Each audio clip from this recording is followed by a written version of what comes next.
BMG.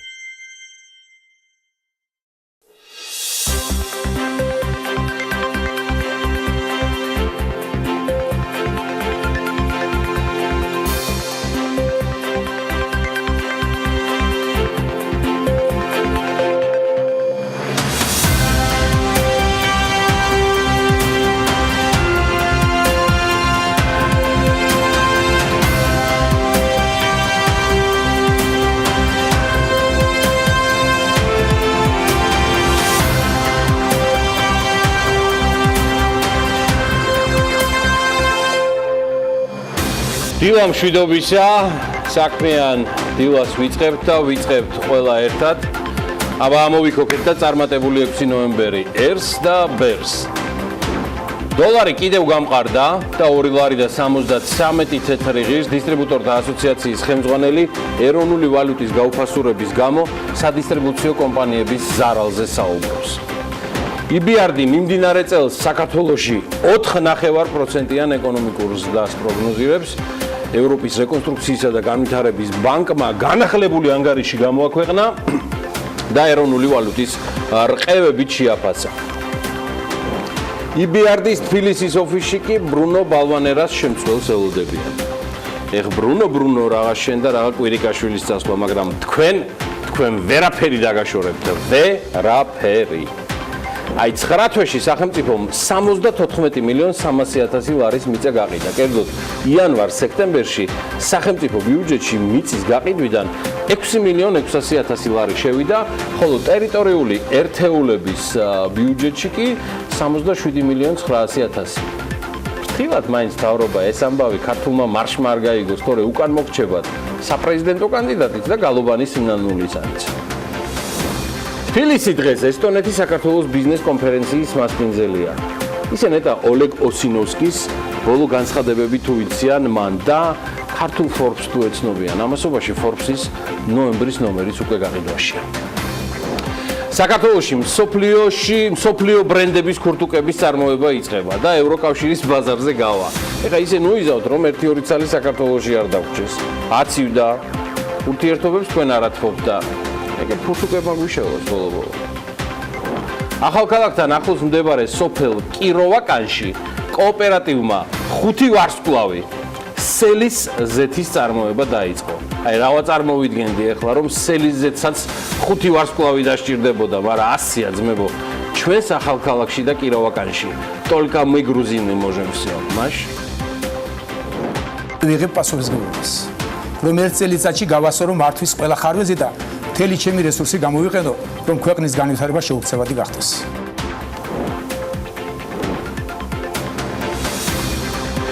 წილი ნაღარია და ბიძინა ივანიშვილი საქართველოს განსაკუთრებით მის პარტიაზე განაწყენებულ მოქალაქეებს ერთწლიან ვადას თავაზობს, რათა მართვასა და მენეჯმენტში ხარვეზები გამოსწორდეს. ამისთვის ქართული ოცნების პარტიის თავმჯდომარე მოსალოდნელ საკადრო ცვლილებებზე საუბრობს. სასწრაფოდ უნდა შეიცვალოს საკადრო პოლიტიკა, რომელიც დაეფუძნება გამოცდილ ადამიანებს და მუდმივად მოიზიდავს ახალ კადრებს, განსაკუთრებით ახალგაზრდებს. ივანიშვილი განსაკუთრებულ ჩამორჩენას სოციალური დახმარებების მიმართულებით ხედავს, მიუხედავად იმისა, რომ რეგიონში საქართველოს სხვადასხვა მიმართულებით მიღწევებზე ამბავს ჯიუტად იმეორებს. ამაზე საუბარი ბევრი ქონდა, თუმცა დიდი ალბათობით უნდა ვივარაუდოთ, რომ რიგით მესამე სატელევიზიო წარმოდგენაში ბიძინა ივანიშვილი doing business-ში საქართველოს წარმატებებზე საუბრობდა. უამრავი რისკის მიუხედავად დამოუკიდებლობის მოპოვების შემდეგ საქართველოს არასდროს ჰქონია ასეთი სტაბილური განვითარების წლები. და მიუხედავად ამ წარმატებებისა, ქვეყანაში მთავარ გამოწვევად რჩება არსებული სიდუხჭირე. შესაბამისად, ჩვენ გვჭირდება გადამწყვეტი ცვლილებები პირველ რიგში სოციალურად ყველაზე უცნობიარი ჯგუფებისთვის. ჩვენი მოწინააღმდეგე არ არის პოლიტიკური პარტია. დღეს ჩვენს პირისპირ სამწუხაროდ ისევ რევანშისთვის გაერთიანებული მოძალადეებით განან. ჩვენ ვდგავართ განსაცდელის წინაშე და ეს განსაცდელი ჩვენ დაუშვით. თავარი ახლა ხელისუფლებაზე და ცალკეულ შინუნიკზე გაბრაზებულებმა ხელისუფლების დაჟის სურვილით საკუთარი მომავალი და საკუთარი ქვეყანა არ დავსაჯოთ. როგორც გითხარით, წილი ნაყარია და აქ დასამატებელი არც არაფერია. გარდა იმისა, თუ როგორ მოიქცევა საქართველოს ამორჩეველი 2 დეკემბრამდე გასამართი საპრეზიდენტო არჩევნების მეორე ტურის მარულასაც, სწორედ იქ გამოიკვეთება საბოლოო ვერდიქტი, რამდენად როგორ რა ფორმით და ენდობა თუ არა საერთოდ საქართველოს მოსახლეობა ბიძინა ივანიშვილს და მის გუნდს, რომლის მოჭარბებული ნდობა სამწუხაროდ შაგრენის ტყავივით მიილია, სამწუხაროდ, რადგან ეს კიდევ ერთი დასტურია, რომ მოსახლეობამ არა მხოლოდ რაიმე ფერის ბარათი, არამედ კონკრეტული გზავნილი გაუგზავნა ქართულ ოცნებას, აღნიშნვით, რომ ოცნება არ მუშაობს, მისი საქმიანობა არაეფექტურია და ის რადიკალურ ცვლილებებს საჭიროებს. სიმართლე გითხრათ, ამ მიმართვამ უფრო მეტად დაალაგა ყველაფერი, რადგან სრულად გაუგებარი იყო თბილისის მერის და ქართული ოცნების გემდივანის გზავნილი კვირა საღამოს, რომელმაც ლამის ერთადერთ და მთავარ პრობლემად კოჰაბიტაცია დაასახელა, რომელიც ჩალსახად ჩავლილი ურთიერთობის ფორმატია იმ სახელმწიფო გადანაწილების ფონზე, რასაც ქართული ოცნების საკონსტიტუციო უმრავლესობა ჰქვია. მე მგონია, რომ თბილისის მერის პირველი განცხადება და ხაზგასმა მოჭარბებულ ხელისუფლებაზე გაცილებით ადეკვატური, გნებავთ ობიექტური იყო არჩევნების მეორე დღეს. თუმცა ოცნებას თავისი დღესასრიგი აქვს, ჩვენ კი ჩვენი და მივყვებით მას. მივყვებით იმგვარად, როგორც ტევ-პირველს და BMG შეეფერება. ტევ-პირველზე სულ საგანგებო რეჟიმია, სხვათა შორის. ჯერ კიდევ 3 წლინახევრის წინ გამოცხადდა ასეთი. და ამ საგანგებო რეჟიმს მაყურებელთათვის ყველაზე დაბალანსებული და მიუკერძოებელი ინფორმაციის მიწოდება ჰქვია. დაცლილი ბიზნესისა და პოლიტიკური მიკერძოებისგან. ეხლა ასეთი აქაურობა. სულ საგანგებო, ახალგაზრდული, შემოქმედებითი ღიმილიანი, პოლიტიკურად მშვიდი და სექსუალურად მხნე გარემო. დღევანდელი საქმიანი დილაც არ იქნება გამონაკლისი.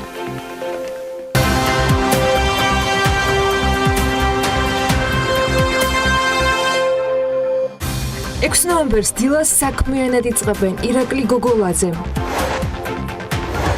ევა ბოჭორიშვილი და გოგა მელიქიძე, მიხეილ ჯახუა, გიორგი ჩიტაძე, მაია სიდამონიძე და მამუკა ბერძენიშვილი. დილა საქმიანია ტელეპიროზე.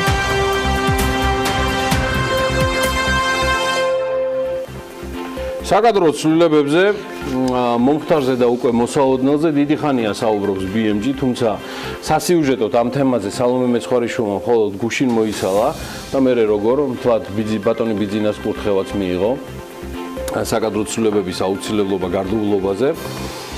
სხვათა შორის ბევრს გამორჩა, მაგრამ ამ თემაზე ისაუბრა ჯერ კიდევ დავით სერგეენკომ თეასი ჭინავასთან ეთერში ყოფნისას. უდაოდ საინტერესო ინტერვიუ იყო, მაგრამ ვიდრე შევეხებით ახალ საკადრო ცვლილებებს, მოდი როგორც ყველაზე დაბრძენებულმა და მწყოვრმა მედიამ პატივი დავდოთ და მოვიკითხოთ.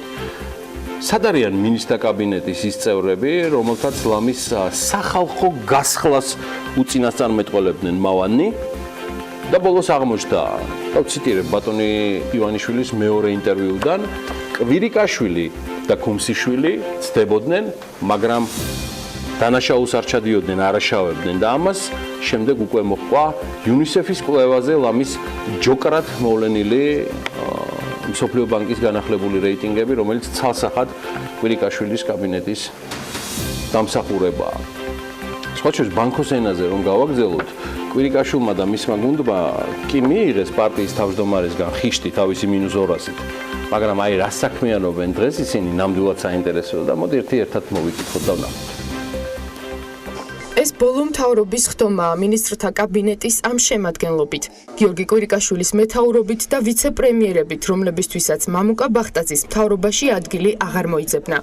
მინისტრთა კაბინეტის ამ შეკრებიდან 5 დღის შემდეგ იყო საგანგებო ბრიფინგი. ხედავ გუნდში განწყობებს და რა თქმა უნდა მივიღე ის გადაწყვეტილება, რომელიც ჩემს სიტუაციაში უნდა მიეღო ნებისმიერი გუნდის ხელმძღვანელს. მე ვტოვებ დღეს ჩემს თანამდებობას. გიორგი კვირიკაშვილს ქართულმა ოცნებამ და ბიძინა ივანიშვილმა ეკონომიკური პოლიტიკა დაუწუნა. გუნდის წევრებმა პრემიერ-მინისტრი ქვეყანაში სიღარიბისა და ჭარბვალიანობის გამო გააკრიტიკეს. სამაგეროდ ბოლო 1 კვირაა მთავრობა აქტიურად იწონებს თავს Doing Business-ის რეიტინგში საქართველოს მე-6 ადგილზე დაწინაურებით, რომელიც ამავე ეკონომიკური პოლიტიკის შედეგია და სწორედ კვირიკაშვილის მმართველობის პერიოდთან არის დაკავშირებული. პრემიერმა კვირიკაშვილმა მის ბოლო გამოსამშვიდობებელ გამოსვლაში, სადაც თანამდებობიდან გადადგომაზე ისაუბრა, გუნდის წევრებიც ახსენა. მინდა მინისტრებს, გუნდის წევრებს გადაუხადო ძალიან დიდი მადლობა, მათ ძალიან დიდი შრომა გასწიეს, ასევე მინდა საპარლამენტო გუნდსაც გადაუხადო მადლობა. პრემიერის გადადგომასთან ერთად კვირიკაშვილის ეგრეთ წოდებულმა გუნდმაც დაშლა დაიწყო. პარტიის დაწუნებულმა წევრებმა კერძო სექტორში გადაინაცვლეს. თავად ექს-პრემიერი იბიარდის საერთაშორისო მრჩეველი გახდა. ის უზბეკეთის მთავრობას საჯარო და კერძო სტრუქტურებს შორის დიალოგის პლატფორმის შექმნაში ეხმარება. ეკონომიკის ყოფილი მინისტრი დიმიტრი ქუმსიშვილი კი საკონსულტაციო კომპანია სინერჯი კაპიტალის პარტნიორების საქმიანობაშია აქტიურად ჩართული. ამას BMG-სთან თავად კომპანიის ხელმძღვანელობა ადასტურებს. თანამდებობა დატოვა საგარეო საქმეთა მინისტრმა მიხეილ ჯანელიძემაც, რომელიც ასევე კვირიკაშვილის გუნდის წევრად მოიაზრებოდა. პრინციპში ეს თავად ჯანელიძემაც აღიარა. მთავრობიდან წასვლის შემდეგ ის მუშაობას საკუთარ ანალიტიკურ საკონსულტაციო ორგანიზაცია EGE-ში აგრძელებს. ეს არის საკონსულტაციო ორგანიზაცია, რომელიც უწევს მომსახურებას მთავრობებს, ასევე დონორ ორგანიზაციებს რეფორმების განხორციელების კუთხით, ევროინტეგრაციის მიმართულებით, ეკონომიკური და ბიზნეს გარემოს რეფორმის კუთხით და ასევე მმართველობის სფეროში რეფორმის კუთხით. ეს ეხება მათ შორის რეგიონის ქვეყნებს, აღმოსავლეთ პარტნიორობის ქვეყნებს. კადრების წმენდა ამით არ დასრულებულა. გასულ კვირას თანამდებობა საგარეო საქმეთა მინისტრის მოადგილემ ზვიად გონაძემ დატოვა და ის მიხეილ ნინუამ ჩაანაცვლა. პოსტის დატოვებამდე კი ზვიად გონაძე პარტია ქართული ოცნების პოლიტსაბჭოშიც ჩაანაცვლეს, ასევე კვირიკაშვილის გუნდის წევრ დავით კოღუაშვილთან ერთად. საკადრო ცვლილებები ფირნიშამდე ჯერ არ მისულა. მომდევნო ცვლილებები ქართულ ოცნებაში უკვე ზედარგოლში მინისტრთა კაბინეტის დონეზეა მოსალოდნელი. ბანკოს თემა და ტერმინოლოგიას ჯოკერის თუ პრეფერენსის მოტივების გარეშე კიდევ დაუბრუნდები, თუმცა საკადრო ცვლილებები საკმაოდ აქტიურად გრძელდება და ჩვენი ინფორმაციით ამ კვირაში მოხდება ძირითადი გათავისუფლებები, თუ გნებავთ ნაწილობრივი დანიშვნებიც, რაც იდეაში ნაწილობრივ შექმნის კიდეც გარკვეული ცვლილებების ფონს საარჩევნოდ, მისთვისაც ეს ყველაფერი ხორციელდება. ისე ბანკოს თემაზე გამახსენდა ამ ხანაგებო. არ ვიცი ხარ თუ არა მიმდევრები, მაგრამ ჩემთვის გამორჩეული სერიალია House of Cards. ანუ სერიალი ბანკოს სახლი, რომლის ფინალური სეზონიც გამოვიდა და დაიწყო მის მშობლიურ Netflix-ზე. მან სრულად დევს ყველა ეპიზოდი. წინა 5 სეზონის განმავლობაში ბანკოს სახლის მთავარი გმირი ფრენკ ანდერვუდი იყო, რომლის როლსაც არაჩვეულებრივი კევინ სპეისი ასრულებდა. მას შემდეგ რაც სპეისი სექსუალურ შევიწროებაში დაადანაშაულეს, სერიალის შემქმნელებმა განაცხადეს, რომ მე-6 სეზონში ის მონაწილეობას აღარ მიიღებდა, ხო და გაუშვეს მარელზე. პრეზიდენტი ანდერვუდი სერიალის შემქმნელებმა, რაც ჯერ კიდევ ახალი სეზონის პირველი თიზერიდან იყო ცნობილი. ახალ სეზონში აღარ მონაწილეობს, როგორც გითხარით, კევინ სპეისი და მთელი აქცენტი ამერიკის შეერთებული შტატების ახალ პრეზიდენტზე, კლერ ანდერვუდზეა გადატანილი. ისაა მთავარი გმირიც, ანტიგმირიც და პირველი ვიოლინოც. მოკლედ, კეთდება დატკბით, საინტერესო და რაც მთავარია, ბოლო მოგზაურობა გელით ანდერვუდების სამყაროში, უпроსტად კლერ ანდერვუდის, იგივე არაჩვეულებრივი რობინ რაიტის შესრულებით. ფრენკ ანდერვუდის მოსვლამდე, აი არაფერი ეთქინოთ თქვენ და თქვენს ოჯახებს, იხარეთ და იბედნიერეთ. გუშინ კიდევ საინტერესო ინფორმაცია წავიკითხე BMG-ზე, უпроსტად საინტერესო და არ დავმალავ ერთგვარად უმძიმეში ჩემთვის. 9 თვეში სამხედრო სავალდებულო სამსახურის გადავადების მოსაკრებლით ბიუჯეტში არის შესული 860.440 ლარი. კერძოდ იანვარ-სექტემბრის პერიოდში სახელმწიფო ბიუჯეტში 775.000 ლარი შევიდა, ხოლო ტერიტორიული ერთეულების ბიუჯეტში 84.800-ზე მეტი. წინა წლის ანალოგიურ პერიოდთან შედარებით ეს თანხა, ანუ ჯარში არ წასვლის საფასური, დაახლოებით 10.000 ლარით არის გაზრდილი და სამხედრო სავალდებულო სამსახურის გადავადებისთვის შესაბამისი მოსაკრებლის შესახებ საქართველოს კანონით დადგენილი მოსაკრებელი 2.000 ლარს შეადგენს. ანუ პირს მსგავსად სავალდებულო სამსახურის გადავადება ორჯერ შეუულია, თუმცა ანუ ორჯერ უნდა გადაიხადოს ეს 2.000 ლარი და აგერ არც მეტი არც ნაკლები ამ პერიოდის განმავლობაში თითქმის მილიონამდე არის შეგროვებული და დავიცე. ყოჩა ქართველნო, რანო, ვაშკაცნო, ისინი ვინც იხდის ამ 2000 ლარს. მე ყველა სტატისტიკით და UNICEF-ით რომ უღარიბესი, უპოვარესი და სრულიად უმწეო ხდება. ანუ 2000 ლარი გადავადებისთვის გამოინახა, ანუ ცალკეული შემთხვევების გარდა, რომ ქართულ ჯარში არ იმსახუროთ და სხვადასხვა შემწეობებს ალბათ კვლავ მწყობრად ითხოვთ ქართული სახელმწიფოსგან და მისი ბიუჯეტისგან. მე ალბათ დასხდებით სოციალურ ქსელში და ისრაელის ფოტოებს გაიზიარებთ. ეს რა მაგარი სახელმწიფოა. ის კი არ გაგახსენდებათ, რომ ისრაელში ახალგაზრდა გოგონებისთვისაც კი პატივია ეროვნულ არმიაში იმსახურონ ვალდებულებასთან ერთად. ლეჩაკობაზე თავს ნუდადებთ, ის რეალობაა, სადაც ვართ და სტატისტიკა, ციფრები და რიცხვები ყველაზე კარგად აღწერს არსებულ რეალობას. სხვათა შორის დაპირებებს, მოლოდინებსაც, რომელთა მართვა ვერა და ვერ ვისწავლეთ. კარგს ვერ ვეღირსეთ და ცუდზე ჯეროვანი რეაგირება კიდევ არ მოგვდგამს. რასია ეს? ეკონომიკისა და მდგრადი განვითარების მინისტრის გიორგი ქობულიას ვარაუდით კი ტყიბული შახტებში მუშაობა დეკემბრის შუა რიცხვებიდან განახდება, როგორც ქობულიამ აღნიშნა, საერთაშორისო კომპანია ახორციელებს დეტალურ შემოწმებას, თუმცა ხელისუფლება თავისი რესურსებით ეს შემოწმება უკვე აწარმოა. მიმდინარეობს ამჟამად ვიწყებთ ტექნიკურ შეფასებას უსაფრთხოებაზე შახტების. ეს შეფასება დამთავრდება დეკემბერში. იმ უბნებზე, სადაც ჩვენ გვექნება უსაფრთხოების გარანტირებული დასკვნა, დავიწყებ დეკემბერში მუშაობას. გუშინ პარლამენტის საფინანსო საბიუჯეტო კომიტეტის თავმჯდომარესთან ბევრი ვიბა ასეთ მიმდინარე თემებზე, არც დრო გვეყოდა, იმედია კიდევ შევხვდებით, თუმცა რისი იმედი, აგერ პარასკევს ირაკლი კოვზანაძეს მორიგი წიგნის პრეზენტაცია იქნება, ამასაც მერე გეტყვით, თუმცა შტატებში დაბეჭდილი წიგნის ამბამდე კოვზანაძე ჭარბვალიანობასთან დაკავშირებით მოსაზრებები გაგვაცნო და ისიც დაძინა, რომ ძირეულ პრინციპებზე შეთანხმების შემდეგ უნდა მოხდეს ბიზნესის ხმის გათვალისწინება და ცხადია აქ მთელი ფინანსური სექტორი იგულისხმა და არა მხოლოდ ბანკები. ხო და მოდი ახლა ამასობაში გადავხედოთ რა ხდება მიკროსაფინანსო სექტორში, რაშიც უკვე ანა ლაპიაშვილის დამეხმარება. ანა, დილამშვიდობის. დილამშვიდობის, გიორგი. რატო დაგაინტერესა სამშაბათ დილით მიკროსაფინანსო ორგანიზაციებმა? ირაკლი კოვზანაძესთან საუბარი ხო არ იყო ინსპირაცია რა? ბევრი საინტერესო სიახლეა სხვათა შორის საფინანსო სექტორში და დღეს არ იქნება ბოლო განახლება ამ მიმართულებით უახლოეს დღეებში უკვე საბანკო სფეროდან ველოდებით სიახლეებს და არა მხოლოდ. ზოგადად მიკროსაფინანსო ორგანიზაციების მოგება მცირდება. წლის 3 კვარტალში ქვეყანაში მოქმედი მიკროსაფინანსო ორგანიზაციების წმინდა მოგება 35,700,000 ლარი შეადგინა და ეს წინა წლის ამავე პერიოდს 14,800,000-ით ჩამორჩება. მეორე კვარტალთან შედარებით მიკროსაფინანსოების მოგება 18,000,000 ლარზე მეტადაა გაზრდილი. შეიძლება ვიღაცას გულიც მოეფხანოს ახლა ამ ჩამორჩენასთან დაკავშირებით, მაგრამ ეს არც ისე კარგი ამბავი აღმოჩნდება ცოტა ხანში. ასეა, გასულ წელს საქართველოში მოქმედმა მიკროსაფინანსო ორგანიზაციებმა 44,5 მილიონი წმინდა მოგება მიიღეს, რაც ანა ბოლო 6 წლის განმავლობაში რომ იცოდე, ყველაზე დაბალი მაჩვენებელი იყო.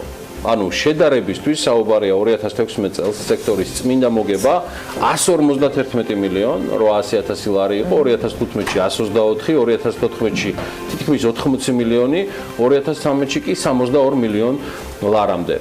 2012 წელს კი ეს მათი მოგება სულ რაღაც 50 მილიონი ლარი იყო. მესამე კვარტალის ბოლოს გიორგი მიკროსაფინანსო ორგანიზაციებს 975,667 სესხი ჰქონდათ გაცემული. რაოდენობრივად სესხებს გულისხმობ.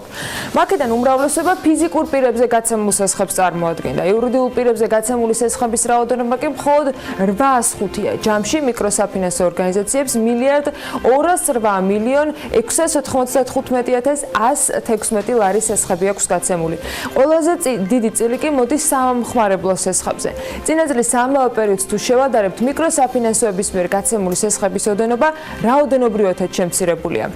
თუმცა თანხობრივად ეს მოცულობა გაზრდილია, მაგალითად, მიკროსაფინანსო ორგანიზაციების მთლიანი აქტივები 1,659,11,285 ლარს შეადგენს, რაც წინა წელთან შედარებით 178,9 მილიონი ლარით გაზრდილ მაჩვენებელს უდრის. ამ დროისთვის კი ქვეყანაში 67 მიკროსაფინანსო ორგანიზაცია რეგისტრირებული და მათი რაოდენობა შემცირებულია. კი, ესეა და კიდევ რაც არის და რაც მინდა გითხრა და ცხადია უთხრა ჩვენ საქმიან მაყურებელს, მნიშვნელოვანი აღინიშნოს, რომ საანგარიშო პერიოდში მიკროსაფინანსო სექტორს მსესხებლების 20 მილიონი ნახევარი ეს ქონება აქვს მისაკუთრებული. ანუ მიმდინარე წლის მესამე კვარტლის მდგომარეობით საუბარია მათზე, ვინც აიღეს ცესხი და ვერ მოემსახურენ, ასევე მათი ქონების ნაწილი ივლისი-სექტემბრის პერიოდში 5 მილიონამდეა მოკლებული, ანუ აი ეს ნაწილი არის უკვე გასხვისებული. მისაკუთრებული ქონებით, როგორც ამას სააგენტო GBC ერთგვარი თავისი რეიტინგი წარმოგვიდგენს, ეს ყველაფერი შემდეგნაირად გადანაწილდა და გამოიყურება. რიკო სულ საკუთრებაში, აგერ გრაფიკაზე ნახავთ, გადასულია 5 მილიონ 700.000 ლარის ქონება. მეორე ადგილზეა ლიდერ კრედიტი 3 მილიონ 290.000 ლარით, ქართული კრედიტი 2 მილიონ 370.000, კრედიტ პლუს ჯორჯია ეს არის 1.320.000 და კონტინენტალ სიტი კრედიტი 1.290.000 ლარის ქონებაზეა საუბარი. ფინანსის სამინისტროს შემოსავლების სამსახურის სტატისტიკის მიხედვით კი 2018 წლის იანვარ-სექტემბერში ქვეყანაში სულ 999.252 ერთეული მობილური ტელეფონია შემოსული და იმედია ეს არ არის ამ სასხების ნაწილი. ეს 2017 წლის ამავე პერიოდთან შედარებით 13%-ით მეტია და ამ ტელეფონების საერთო ღირებულებამ 119 მილიონი დოლარი შეადგინა, ანუ დღევანდელი კურსით თუ დავითვლით 323 მილიონი ლარია. ეს ნიშნავს, რომ ქვეყანაში იმპორტირებული მობილური საშუალო ღირებულება 119 დოლარია, ანუ 323 ლარი. შემოსავლების სამსახურის მონაცემებით მობილურების ნახევარი არაბთა გაერთიანებული საემიროებიდან შემოდის და ამ პერიოდში საქართველოში 57 მილიონი დოლარის ღირებულების მობილურია შემოსული ევროკავშირიდან. 24 მილიონის იმპორტით მეორე ადგილზე რუსეთია, მესამეზე 17.5-ით ჩინეთ, ჰონკონგი. კომუნიკაციების მარეგულირებელი ეროვნული კომისიის წლიური ანგარიშის მიხედვითვე ბაზრის ყველაზე დიდი წილი, ანუ 30% Samsung-ს უჭირავს. ანუ მობილურების 30% მომხმარებლებისა Samsung-ის მომხმარებელია. 19%-ით მეორე ადგილზე Nokia არ დაიჯერებს და მესამეზე Apple გავიდა 11%-ით. ეს არის მთავარი ჩვენი საგანმანათლებლო ბალანსიდან გამომდინარე. ვინმე არ მოინდომოს ანა შენ ჭირმე კაიენის იყავი დილიდან და მობილური ტელეფონების წარმოება არ დავიწყოთ საქართველოში, აქაო და ვალუტა გადისო, ვალუტაო. მოკლედ კარგი, შევბერეთ ახალი ამბები, გადავედით შემდეგ თემებზე. ფინანსთა მინისტრის ბრძანების საფუძველზე პოლიეთილენის პარკების იმპორტიორებს საბაჟოზე დამატებითი დოკუმენტების წარდგენა მოუწევთ. ქართულ საცალო ქსელში ნავთობპროდუქტებზე ფასი ბოლო წლების ისტორიულ მაქსიმუმზე. როგორ არ მიყვარს ეს კვირეები ამ ისტორიულ მაქსიმუმებზე საუბარი, ნეტა იცოდეს ჩვენ მოაყურებელმა. დენის გადასახადის სამჯერ დაგვიანების შემთხვევაში აბონენტს სადეპოზიტო გადასახადი დაეკისრება. აბა რა გეგონათ ახლა თქვენ? ეკი არა, მეოთხე დაგვიანების შემთხვევაში ამბობენ ბონუსია და სადეპოზიტო გადასახადს დაგიზღვევენ კიდევაც. აი ესე.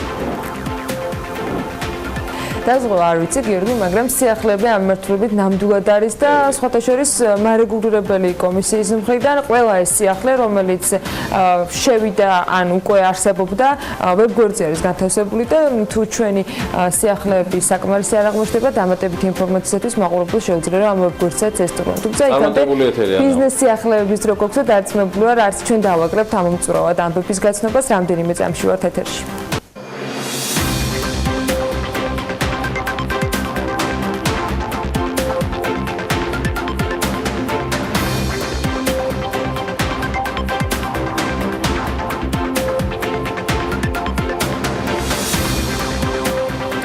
საქართველო ახლად წარმოქმნილი ბაზარია, რომელიც ცდილობს გლობალური ეკონომიკის განუყოფელ ნაწილად იქცეს, მეტად იყოს დივერსიფიცირებული და უკეთესად ინტეგრირებული საერთაშორისო ბაზრებთან, განაცხადა პრემიერ-მინისტრმა ჩინეთის საერთაშორისო იმპორტის ფორუმის თემატურ დისკუსიაზე ვაჭრობა და ინვესტიციები. მამუკა ბახტაძის თქმით, მთავრობის უპირველესი პრიორიტეტი ყველაზე კეთილგანწყობილი ბიზნეს გარემოს შექმნაა საქართველოში. ჩინეთში ვიზიტისას პრემიერი საერთაშორისო იმპორტის გამოფენის გახსნასაც დაესწრო, სადაც 50-ზე მეტი ქართული კომპანიაა წარმოდგენილი. ბახტაძემ ჩინეთის პრეზიდენტსა და გამოფენის მონაწილე ქვეყნების დელეგაციებს ხელმძღვანელებთან ერთად საგამოფენო სივრცე დაათვალიერა. მთავრობის მეთაური იმყოფებოდა საერთაშორისო გამოფენის ქართულ პავილიონში, სადაც ქართულ კომპანიებთან ერთად სააგენტოს აწარმოეს საქართველოში ინოვაციებისა და ტექნოლოგიების სააგენტოს, ტურიზმის ეროვნული ადმინისტრაციის, მთის კურორტების განვითარების და კომპანიის ღვინის ეროვნული სააგენტოსა და საქართველოს რკინიგზის სტენდებია წარმოდგენილი. ისინი დამთვალიერებელ საქართველოში არსებულ ბიზნეს გარემოს, ქვეყნის საინვესტიციო პოტენციალს და ბიზნესის ხელშემწყობ პროგრამებთან ერთად ქვეყანაში განხორციელებულ და დაგეგმილ ინოვაციურ რეფორმებს აცნობენ. ამასობაში EBRD-ის თბილისის ოფისში ბრუნო ბალვანერას შემცვლელს ელოდებიან. ვინ ჩაანაცვლებს ბალვანერას, ჯერ ისევ უცნობია. EBRD-ის წარმომადგენლობაში ამბობენ, რომ ოფისი მუშაობას ძველებურად გააგრძელებს. ბალვანერას შემცვლელის ვინაობა კი რამდენიმე კვირაში გვეცოდინება. 15 ნოემბრიდან ბრუნო ბალვანერა საქმიანობას უკვე ცენტრალური აზიის რეგიონში გააგრძელებს და ასტანას ოფისიდან განახორციელებს EBRD-ის 13.5 მილიარდი დოლარის პორტფელის მართვას. 1 ნოემბრიდან აღმოსავლეთ ევროპის და კავკასიის მართვა დირექტორად მათეო პატრონე დაინიშნა. ის კიევიდან იქნება პასუხისმგებელი ბანკის საქმიანობაზე უკრაინაში, ბელარუსში, სომხეთში, აზერბაიჯანსა და საქართველოში. ამ 6 ქვეყანაში EBRD-ის საინვესტიციო პორტფელი ჯამში 24 მილიარდი ევროა. პოლიეთილენის პარკების იმპორტიორებს საბაჟოზე დამატებითი დოკუმენტების წარდგენა მოუწევთ. ამის შესახებ ფინანსთა მინისტრის ივანე მაჭავარიანის 1 ნოემბრის ბრძანებაში აღნიშნული და განსაზღვრული. ამ ბრძანების თანახმად პლასტიკის პარკის იმპორტის შემთხვევაში პირველ უნდა წარმოადგინოს შესაბამისობის დოკუმენტი, რომელიც შეიცავს ინფორმაციას პლასტიკის პარკის სისქის და შემადგენლობის შესახებ.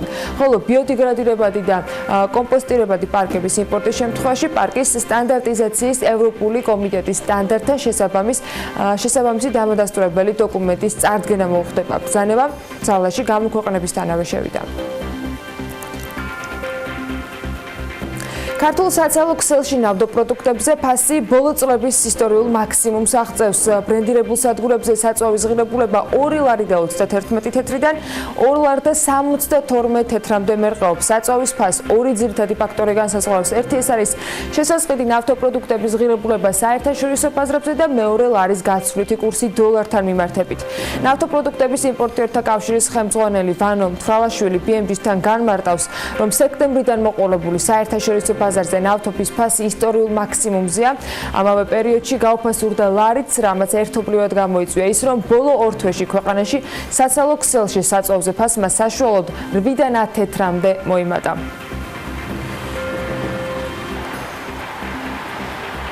ბოლო 1 თვეში გაზრდილია ხაჭაპურის ინდექსიც, თუმცა წლიურ ჭრილში კლება. აისეტის ექსპერტები აღნიშნავენ, რომ ყოველწლიური სეზონური ტენდენციის შესაბამისია. ეს სტატისტიკა ერთი იმერული ხაჭაპურის მოსამზადებლად კი ოქტომბერში 3 ლარი და 59 თეთრი იყო საჭირო, რაც 1.1%-ით მეტია წინა თვესთან შედარებით და 1.2%-ით ნაკლები 2017 წლის სექტემბერზე. ყველაზე იაფად ხაჭაპურის შეძენა თბილისშია შესაძლებელი 3 ლარად და 55 თეთრად, რაც დაბალია სხვა ქალაქების საშუალო ფასთან შედარებით. საქართველოს ენერგეტიკისა და წყალმომარაგების მარეგულირებელი ეროვნული კომისიის ვებგვერდზე განთავსებული მომხმარებლის ელექტროენერგიის დარიცხვის დაფასურის გადახდის წესების მიხედვით კომპანია, რომელიც ელექტროენერგიის მოხმარებას უზრუნველყოფს, უფლება მოსილია მომხმარებელს 1 წლის განმავლობაში ორჯერ ან მეტჯერ გადახდის გადაცილების ფაქტის არსებობის შემთხვევაში სადეპოზიტო შენატანი დაავალდებულობს. ანუ თუ 12 თვიანი პერიოდის განმავლობაში 2-ზე მეტად გადააცილებთ გადახდის ვადას, ან გაგეთიშოთ მომსახურება უკანონოდ მოხმარებისათვის, კომპანიას აქვს უფლება მოგთხოვოთ, რომ საშუალოდ თვიურად დახარჯული თანხის ოდენობა დეპოზიტზე შეიტანოთ. სხვათა შორის, ამავე დოკუმენტში აღნიშნულია, რომ ქვითრის არ მიღების შემთხვევაში აბონენტი გადასახადისაგან თავისუფლდება. ასევე დადგენილების თანახმად დაუშვებელია დავალიანების გამო ელექტროენერგიის გათიშვა საღამო საათებში, უქმიან დასვენების დღეებში და მათ წინ. ორბელიანის მოედანზე სარეაბილიტაციო არეალში 150 მანქანაზე გათვლილი მიწისქვეშა ავტოსადგომის მშენებლობა დასრულებულია და ამ ეტაპზე კეთილმოწყობის სამუშაოები მიმდინარეობს.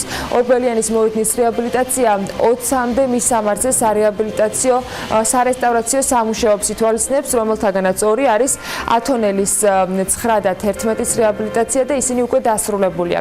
რიგ მისამართებზე კი დასრულებულია დეკორატიული ელემენტების და ლითონის მოაჯირების აღდგენა რესტავრაციაც. დედაქალაქის მერის ცნობით, სარეაბილიტაციო სამუშაოების ფარგლებში კულტურული მემკვიდრეობის 13 ძეგლს შესაბამისი წესების დაცვით სათანადო სამუშაოები ჩაუტარდება. შეიძლება ითქვას, რომ ძალიან მალე დამთავრდება ყველა პროექტი. ვფიქრობ, რომ წლის ბოლოსთვის უკვე შენობა-ნაგებობები იქნება დამთავრებული და პარალელურად შემდეგ დაიწყება კეთილმოწყობითი სამუშაოები. რამდენიმე ლოკაცია, კონკრეტული ადგილი დაგვემართა, სადაც მივიღეთ გადაწყვეტილება, რომ მათი რეაბილიტაციაც განვახორციელოთ კონკრეტული შენობა-ნაგებობების, რომლის დაშლა მოგვიწია და თავიდან აშენება და ასევე ეს პარკი, რასაც ხედავთ, სკვერს, ამის მთლიანი რეაბილიტაციაც გვაქვს გადაწყვეტილი, რომ ერთიან კონტექსტში იყოს მთლიანად ეს უბანი განახლებული. გამოცემამ Travel and Leisure-მა გამოუქვეყნა კვლევა, რომელიც ქორთიერ მერიოდთან ერთად განახორციელა და რომელიც დაბალბიუჯეტიანი ტურისტებისათვის ხელმისაწვდომ მიმართულებებს ასახელებს. მათ შორის თბილისიც არის, ალბათ ათონელიც მალე იქნება. სად გვირჩევენ საერთაშორისო გამოცემა მიმდინარე და მომავალ წელს მოგზაურობას და როგორ შეაფასა საქართველო? ეს შეგვიძლია უკვე მარიამ ადამიანის სიუჟეტიდან გავიგოთ. საერთაშორისო მიმართულებები, რომლებიც მოგზაურებისთვის ახლა გაცილებით ხელმისაწვდომია, ვიდრე ეს აქამდე ყოფილა. ასე დაასათაურა გამოცემა Travel and Leisure-მა კვლევა, რომელიც ქორთიერთ მერიოდთან ერთად განახორციელა და ერთგვარ გზამკვლევსაც წარმოადგენს თუ სად ვიმოგზაუროთ დაბალი ბიუჯეტით და რაც მთავარია სწორად. ასევე კვლევამ აჩვენა, რომ თულად მისაწვდომი და ბევრისთვის საოცნებო ადგილი სწორი დაგეგმვის პირობებში არც ისე შორი და მიუწვდომელია, როგორც ეს ერთი შეხედვით ჩანს. მაშასე, ყველაზე მარტივად სამოგზაურო მიმართულებების რეიტინგში საერთაშორისო გამოცემა ინდოეთთან, გერმანიასთან, სინგაპურთან და ბრაზილიასთან ერთად საქართველოსაც ასახელებს და წერს, რომ თაგორიანი დედაქალაქი, რომელსაც თბილისი ჰქვია, უდიდესი ისტორიის მქონე მხარეა, რომლის მმართველებად წლების წინ ითვლებოდნენ სპარსელებიც, მონღოლებიც, არაბებიც და ოსმალებიც. ასევე სტატიაში აღნიშნულია, რომ თუკი სხვა ქვეყნებს შეუძლიათ საკუთარი ღვინით იამაყონ და არეკლამონ საერთაშორისო ბაზარზე, საქართველოს აქვს პრეტენზია, რომ ამ ქვეყანაში შეიქმნა პირველად ღვინო, რომელიც 8000 წლით თარიღდება. სწორედ ამ სიძველით საკუთარი უნიკალური კულტურით და ტრადიციებით იზიდავს ტურისტებს. ქვეყანა, სადაც იგრძნობა კოსმოპოლიტიზმი და პარალელურად ცნობილია ერთ-ერთი საუკეთესო კლუბური ცხოვრებით. ეს ყველაფერი კი რაც მთავარია, საკმაოდ იაფად არის ხელმისაწვდომი.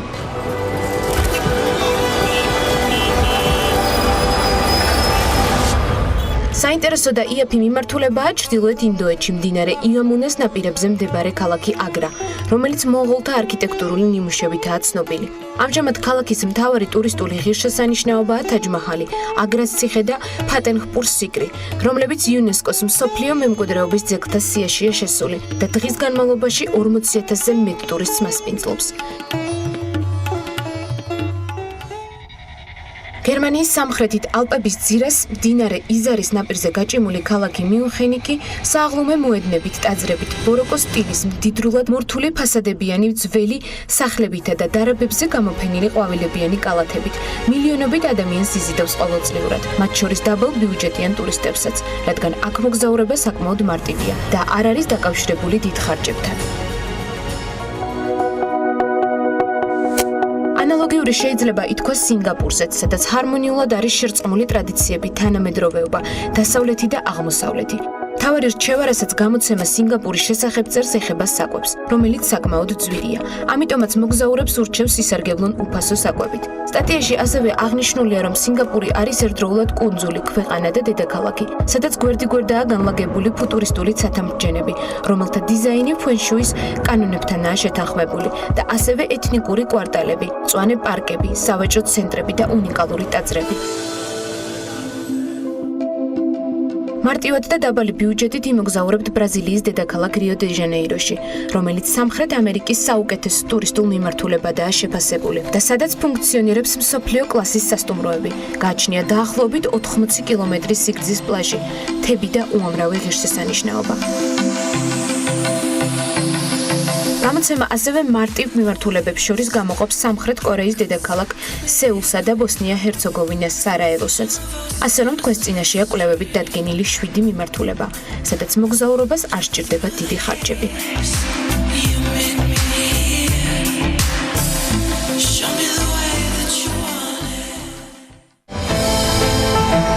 ამინდის პროგნოზის სპონსორია SEU Development.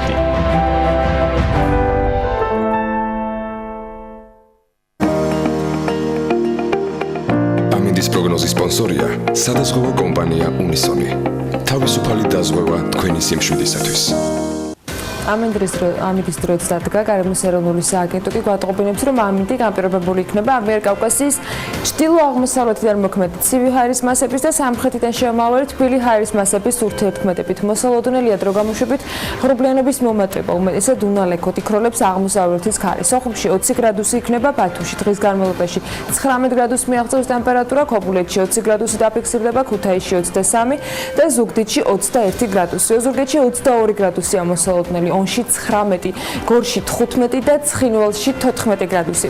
მარნეულში 13 გრადუსამდე გათბება ჰაერი, რუსთავში 14 გრადუსი იქნება, ახალციხეში 16, ბორჯომში 15 და ბაკურიანში დღის განმავლობაში მაქსიმალური ტემპერატურა 14 გრადუსი იქნება.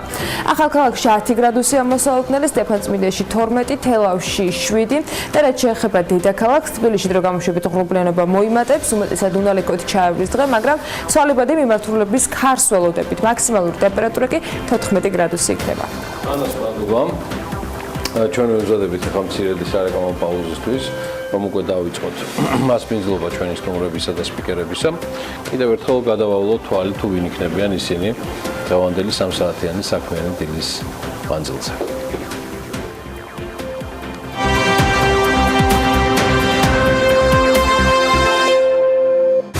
6 ნოემბერს დილას საქმიანად იწყებენ ირაკლი გოგოლაძე, ევა ბოჭორიშვილი და გოგა მელიქიძე, მიხილ ჯახუა, გიორგი ჩიტაძე, მაია სიდამონიძე და მამუკა ბერძენიშვილი. დილა საქმიანია ტელეპიროზე.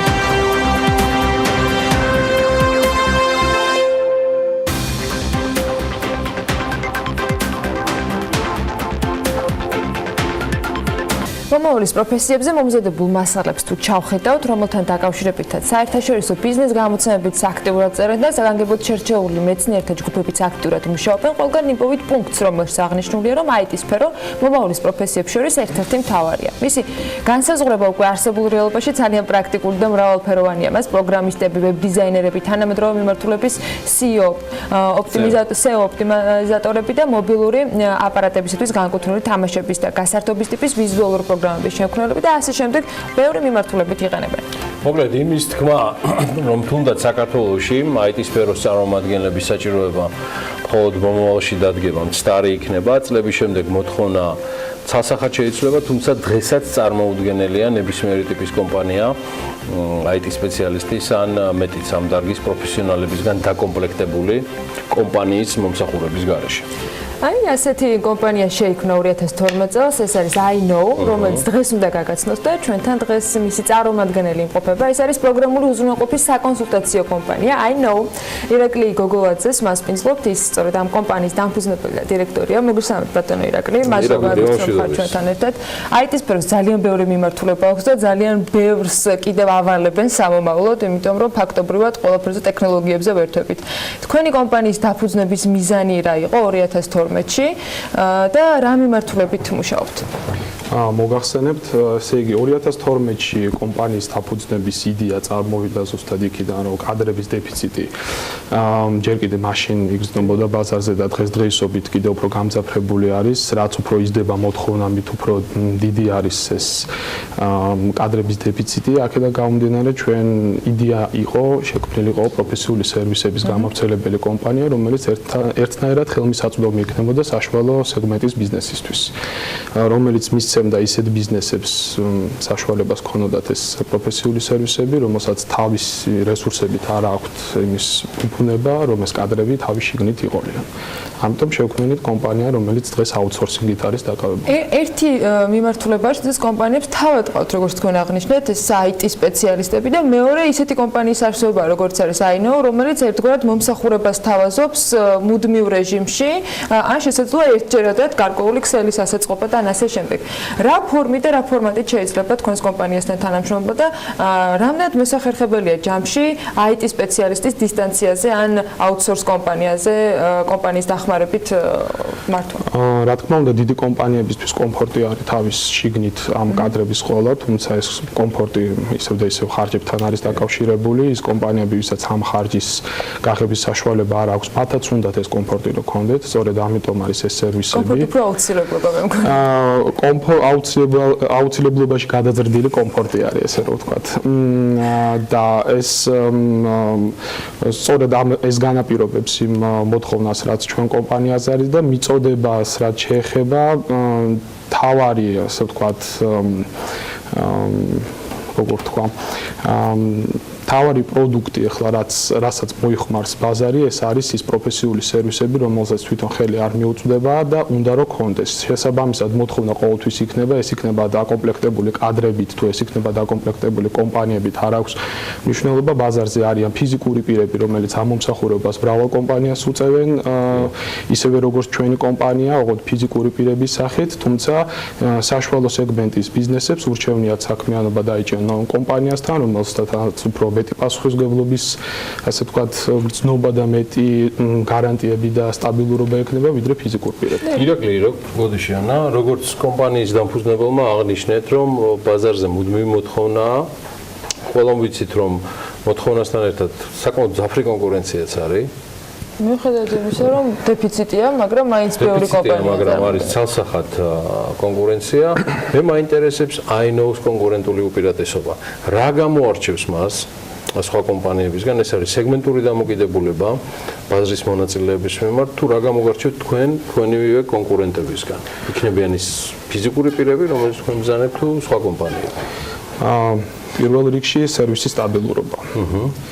შემდგომი უპირატესობა არის სერვისების მრავალფეროვნება. ჩვენ წლიდან წლამდე ვცდილობთ გავზარდოთ მიწოდებადი სერვისების ოდენობა და მრავალფეროვნება, რაც კომპანიებს აყენებს იმ არჩევანის წინაშე, რომ ერთის მხრივ მრავალ კომპანიას ან ფიზიკურ პირს მიმართოს თავისი სერვისების ნაკრების მისაღებად, ან მიმართოს I-know-ს, რომელიც ამ ნაკრებს ერთი კომპანიის ფარგლებში აწვდის. ჩვენ რაღაც ახალს ამ ეტაპზე ავქმნით, ეს არის ისეთი დარგები და ისეთი ასე ვთქვათ, პროდუქტები, რომელიც სერვისების ჩამონათვალი ირაკლი არსებობს უფრო დეტალურად რომ რა თქმა უნდა, სერვისები დაწყებული არის ჩვენი სერვისები ბიზნეს პროცესის ანალიტიკიდან, პროექტების მართვა, კომპანიებისთვის სისტემების შერჩევა, შემდგომი ასე ვთქვათ, დანერგვის მომსახურება ამ სისტემების და დანერგვის შემდგომ ხარდაჭერა, აუთსორსინგი, უკვე მისი ადმინისტრაციული კადრების. მუდმივ სიახლეებში, რომელიც თქვენ ახსენეთ, რომ ჩვენ ვუახლებთ ჩვენს კლიენტებს ამ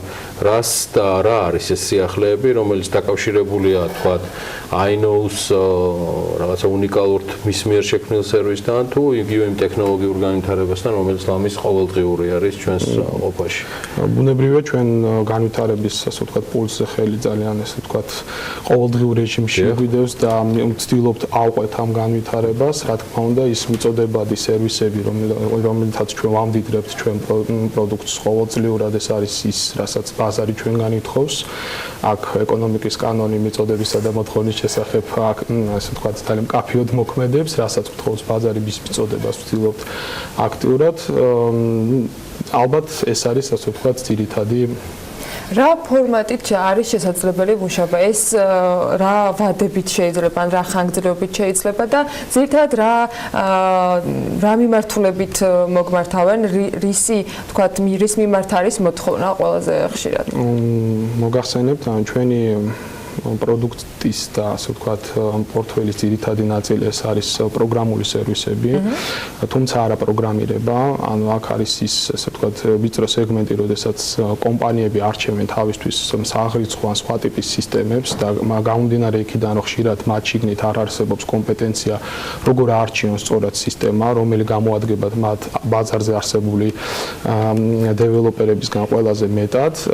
აქ ჩნდება ჩვენი კომპეტენცია, ჩვენ ვსწავლობთ ბიზნეს პროცესებს, ვსვავთ ესე ვთქვათ ერთგვარ დიაგნოზს, რომელი პროგრამული პროდუქტი უფრო მიესადაგება მის მოთხოვნებს და ეს არის ძირითადი, რაზეც ჩვენ შემთხვევაში არის მოთხოვნა.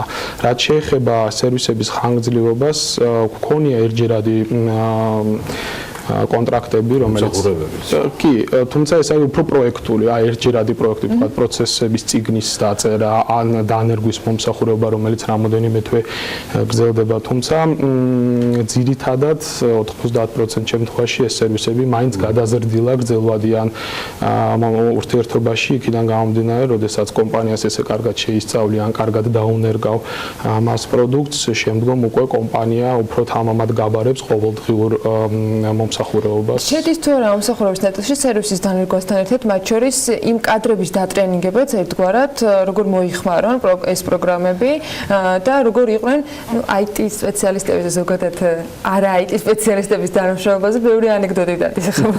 ესაც არ არის დასამალი ამბავი და რამდენად ათვისებადი არის ეს ყველაფერი.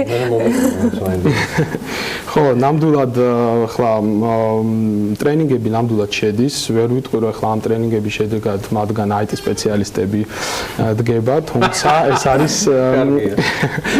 დენის წყაროსთან მიერთების პრობლემებიც დგება. ბევრნაირი კურიოზული სიტუაცია, რა თქმა უნდა, ჩვენს კომპანიაშიც ყოფილა, თუმცა ამას ალბათ გადაცემის შემდგომ კარგი. მაგრამ ზოგადად ეს არის ის, რომ ადამიანები უფრო ასე ვთქვათ, სლენგს გამოვიყენებ, user friendly გავხადოთ ტექნოლოგიებთან მიმართ, იმიტომ რომ ეგრეთ წოდებული დიჯიტალიზაცია, ანუ გაელექტროება, გაციფრულება სამყაროსი ძალიან აქტიურად მიდის, ამიტომ ის ხალხი, რომელიც ამას ალღოს ვერ აუხებს და ვერ იმუშავებს ამ ტექნოლოგიებთან და ტექნოლოგიების მიმართ რაც friendly არ იქნება, ისინი სამწუხაროდ ჩამორჩებიან რეალობას. რამდენი თანამშრომელი ყავთ, რამდენი IT სპეციალისტი ყავთ გუნდში, რომელიც ასე რამდენიმე მიმართულებით ახერხებს რამდენიმე კომპანიასთან თანამშრომლობას და მუშაობას? გუნდის მხრივ საკმაოდ ესე ვთქვათ, შემჭიდროებული ვართ, ან დაახლოებით 25 ადამიანამდე მუშაობს დღესდღეობით კომპანიაში. ცოტა არის, იმიტომ რომ ჩვენი ასე ვთქვათ, მიზანი არ არის ვიყოთ პირველები მხოლოდ საქართველოში, ან ასე ვთქვათ რეგიონში, ცოტა უფრო ამბიციური მიზნები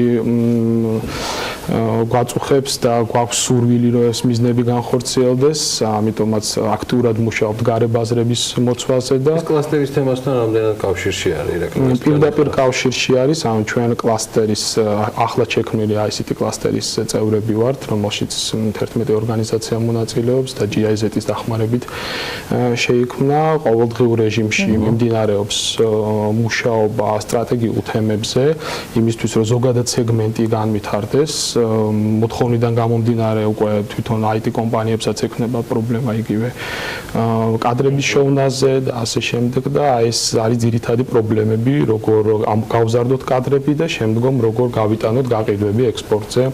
ამ ორ ძირითად თემაზე მუშაობს კლასტერის უსწორე. ანუ იდეაში დაარგს და ინდუსტრიას, რასაც აწუხებს ყველაზე მეტად, თავმოყრილია კლასტერში მიღმა იმ სხვადასხვა ბიზნეს შესაძლებლობებისა, რასაც თქვენს კოლეგებთან ერთად ცდილობთ, რომ ინდუსტრიას გაუხსნათ. რა თქმა უნდა, ჩვენ ლოკალურ ბაზარზე წარმოვადგენთ გარკვეულწილად კონკურენტებს, თუმცა ვთანხმდებით იმაზე, რომ ლოკალური ბაზარი არ არის საკმარისად მზარდი და დიდი და უფრო მეტი შესაძლებლობები არის ამ ბაზრის გარეთ, ამიტომაც ჩვენ საექსპორტო პოტენციალზე მუშაობთ და მუშაობთ იმაზე, რომ ეს საექსპორტო პოტენციალი რომ განხორციელდება, ჩვენც მზად დავხვდეთ საკადრო, ასე ვთქვათ, რესურსები.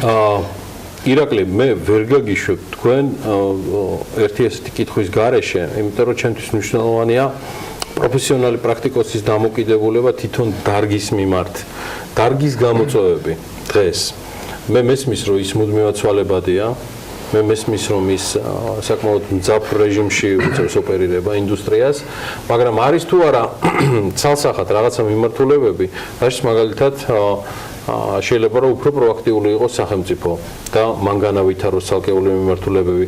მოისაკლისებთ ბიზნესს, მის ცოდნას განვითარების კუთხით, რა სურათ იდევს თქვენგან, რა შეგიძლიათ რომ დადოთ? ეს ჩემი პირადი სუბიექტური მოსაზრება არის, ასე დავაფიქსირებ. ალბათ ერთ-ერთი მთავარი გამოწვევა ეს არის განათლება, როგორც იმ კადრების, რომლითაც კომპლექტდებიან ეს IT კომპანიები, ასევე იმ კადრების, რომლითაც კომპლექტდებიან უშუალოდ მომხმარებელი კომპანიები, ანუ ვინც ამ სერვისებს და სხვადასხვა სისტემებს ყიდულობს, იმიტომ რომ ეს არ ცოდნა განაპირობებს ხშირ შემთხვევაში არასწორ არჩევანს, ჩავარდნილ პროექტებს და ასე შემდეგ და ასე შემდეგ, რაც ნეგატიურად აისახება მთლიანად სექტორზე და ბაზარზე ყალიბდება რაღაცა უნდობლობის ინდექსი, რომელიც საკმაოდ მაღალი არის და სამწუხაროდ მოთხოვნის ზრდადობასთან ერთად ეს ინდექსიც იზრდება, თუ მას განათლება არ უწყობს ხელს, რომ სწორად იყოს ეს სისტემები ერთის მხრივ არჩეული, მეორეს მხრივ დანერგილი. მეორე, რაც შეიძლება ითქვას, რა თქმა უნდა, სახელმწიფოს დიდი როლი აქვს და თუ ჩვენ გადავხედავთ იმ სახელმწიფოებს, რომლებმაც IT კუთხით დიდ წარმატებას მიაღწიეს და დღესდღეობით ითვლებიან რაღაც პირველ 10 ქვეყნებს შორის, იქ სახელმწიფოს როლი, იგივე აზიურ ქვეყნებში ძალიან მაღალი არის და ეს იყო მათი, ასე ვთქვათ, სახელმწიფოებრივ დონეზე აყვანილი სტრატეგია, თუ როგორ განევითარებინათ ეს ინდუსტრია. გარკვეული ნაბიჯები, რა თქმა უნდა, ამ კუთხით ჩვენთანაც იდგმება, თუმცა ესე ვთქვათ, ეს არის მხოლოდ ნაბიჯები, ანუ ჩვენ იმისთვის რომ ხო, ნახტომები გვჭირდება და ამ ნახტომებისთვის კიდე დიდი მხარდაჭერა გვჭირდება, არა მხოლოდ სახელმწიფოსგან, არამედ ესე ვთქვათ, ზოგადად ბიზნესისგან და ინდუსტრიებისგან. იმედია სხვაებიც გაიგებენ, ყოველ შემთხვევაში ვინც პირდაპირ ეთერში არ და ვერ უყურა ირაკლი გოგოლაძეს, რომელიც აინოუს მართველი პარტნიორია, დამფუძნებელი და დირექტორი. სულ რამდენიმე წუთში გექნებათ მასთან საუბრის მოსმენის და ნახვის ხილვის საშუალება BMG-ს ვებგვერდზე.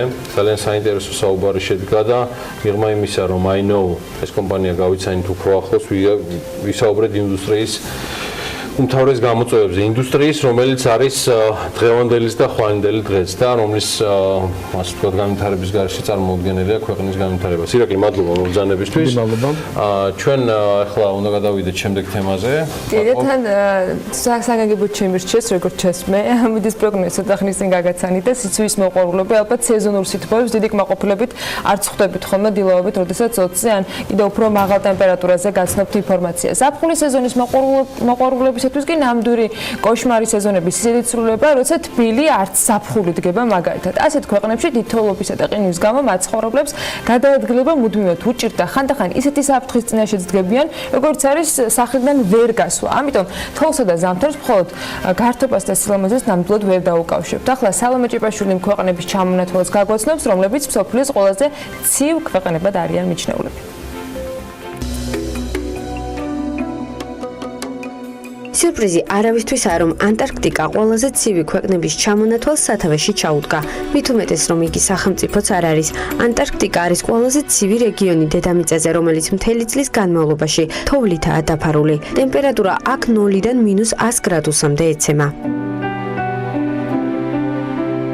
კაზახეთი არქტიკულ წრეში რუსეთის ქვემოთ მდებარეობს. ამ ქვეყანაში არის რამდენიმე რეგიონი, რომელიც მუდმივად ყინულითაა მოცული. ზამთრის პერიოდში აქ ტემპერატურა 0-ზე ქვემოთ ეცემა, თუმცა ადგილობრივ მაცხოვრებლებს საინტერესო გადარჩენის ტაქტიკა აქვთ.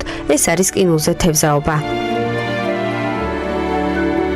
რუსეთში ზოგიერთ რეგიონში ზამთრის ტემპერატურა -40 გრადუსია, ხოლო ზაფხულის ტემპერატურა -3 გრადუსი. ფედერაციის ზოგიერთ რეგიონში მზე მხოლოდ 2 თვის განმავლობაში ანათებს. გრენლანდია დედამიწის ერთ-ერთი ცივი რეგიონია, რომელიც ჩრდილოეთ პოლუსთან ახლოს მდებარეობს და ყინულითა და თოვლითაა დაფარული. აქ მზე არასდროს აღწევს და მუდმივად ცივა. ტემპერატურა კი მთელი წლის განმავლობაში -7 გრადუსია. კანადა ჩრდილოეთ პოლუსთან ახლოს მდებარეობს. ქვეყანაში 5 თვის განმავლობაში ტემპერატურა -40 გრადუსამდე ეცემა. მიუხედავად ამისა, კანადა ერთ-ერთი ყველაზე მონახულებადი ქვეყანაა მსოფლიოში.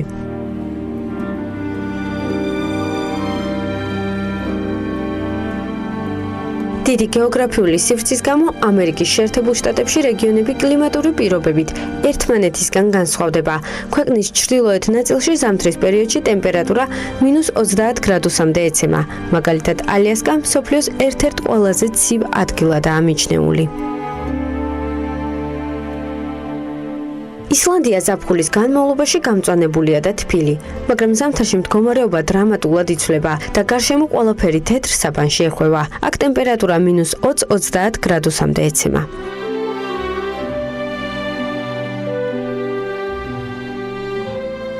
ამ მიმზიდველ სკანდინავიურ ქვეყანაში მსოფლიოში ერთ-ერთი ყველაზე ცივი ზამთარი დგება. ფინეთში ტემპერატურა -45-და და -22 გრადუსს შორის მერყეობს. თოვლთან ერთად ამ ქვეყანას ქარიანი ზამთარიც ახასიათებს, რაც სიცივეს კიდევ უფრო გაუსაძლეს ხდის და აქ ცხოვრება ფაქტობრივად შეუძლებელი ხდება. შესაძლოა ესტონეთში დანარჩენი ცივი ქვეყნების მსგავსი კაცრი კლიმატი არ არის, მაგრამ აქაური ზამთარი მოქალაქეებს სამსახურებსა და ყოველდღიურ აქტივობებს ნამდვილად აშორებს ხოლმე. ესტონეთი ფინეთსა და ბალტიის ზღვას შორის მდებარეობს და ტემპერატურა -7 გრადუსამდე ეცემა. ზაფხულის მაქსიმალური ტემპერატურა კი 17 გრადუსია. და ბოლოს მონღოლეთი. ეს ქვეყანა ცენტრალურ აზიაში მდებარეობს. იანვარსა და თებერვალში აქ ტემპერატურა -20 გრადუსამდე ეცემა. ზაფხულის ტემპერატურა კი მხოლოდ 0 გრადუსია.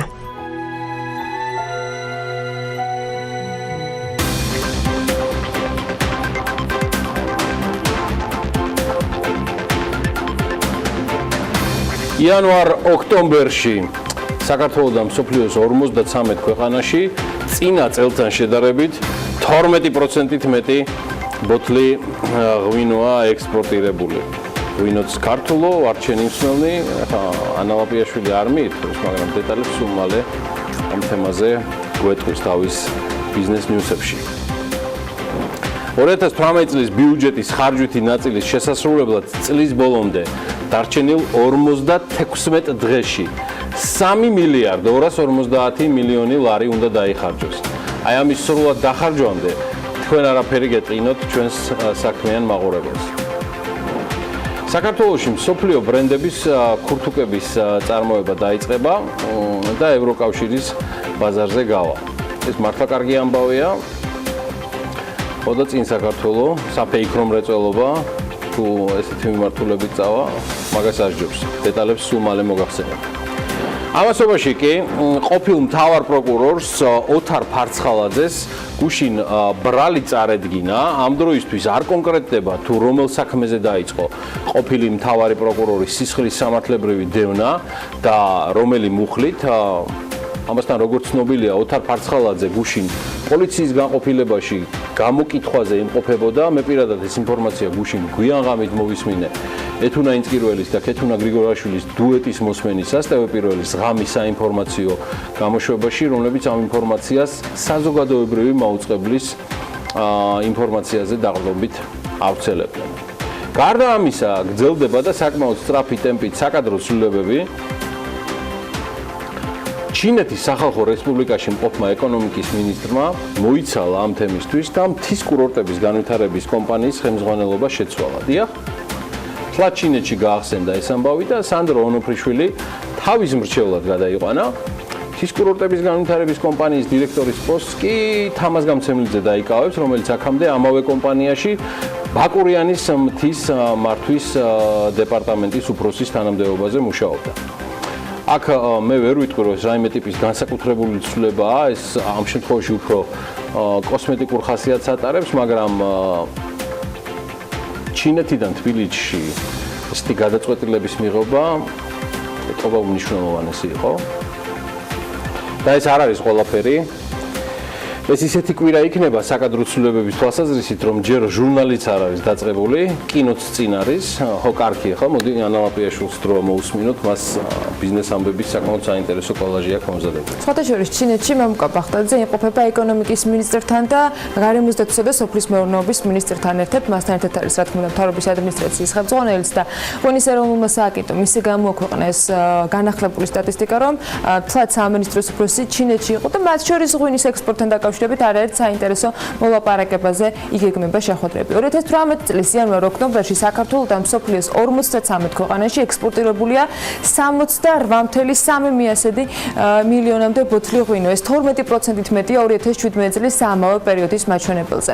ექსპორტირებული ღვინის ღირებულება 162 მილიონი ამერიკული დოლარია. ზრდამ წინა წლის ამავე პერიოდთან შედარებით უკვე თანხაში 20% შეადგინა. ექსპორტი გაზრდილია ქართული ღვინის სტრატეგიულ ბაზრებზე, ისეთი როგორც არის მაგალითად იაპონია 50%-იანი ზრდა ფიქსირდება. პოლონეთის შემთხვევაში ზრდა 30%-იანია, დიდ ბრიტანეთში 50%-იანი და შეერთებულ შტატებში 1%-იანი. ასევე ზრდა არის ევროპისა და ამერიკის მიმართულებით.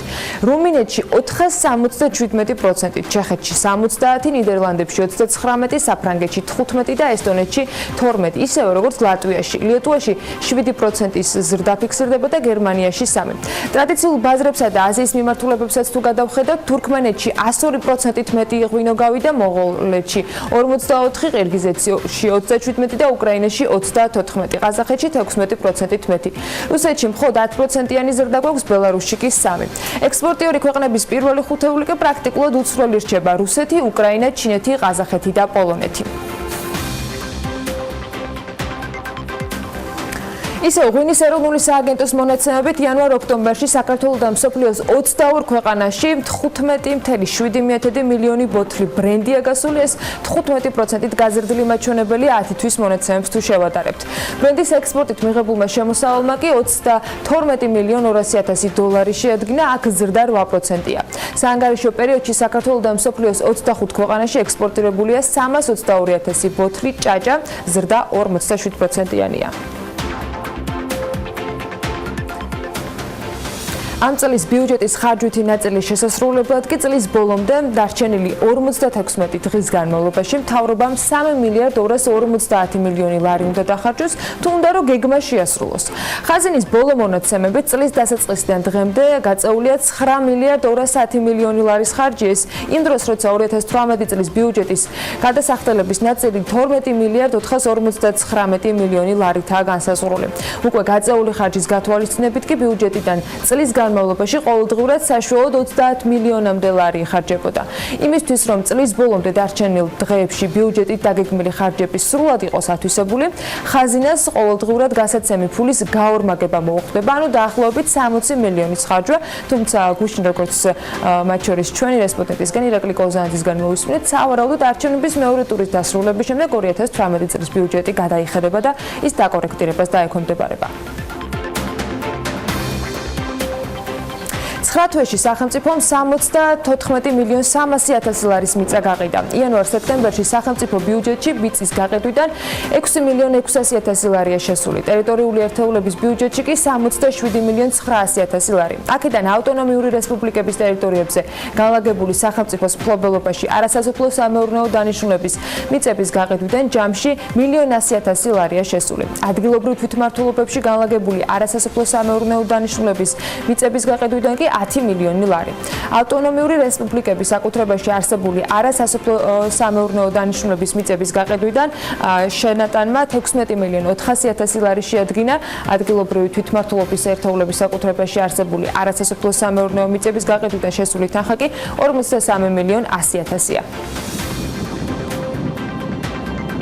საქართველოს ბანკის გენერალური დირექტორი კახა კიკნავალიძე ამბობს, რომ ეროვნული ბანკის რეგულაციების გადავადება არის კარგი და ის აცხადებს, რომ მისი აზრით კონსულტაციების შედეგად რეგულაციები უნდა შეიცვალოს.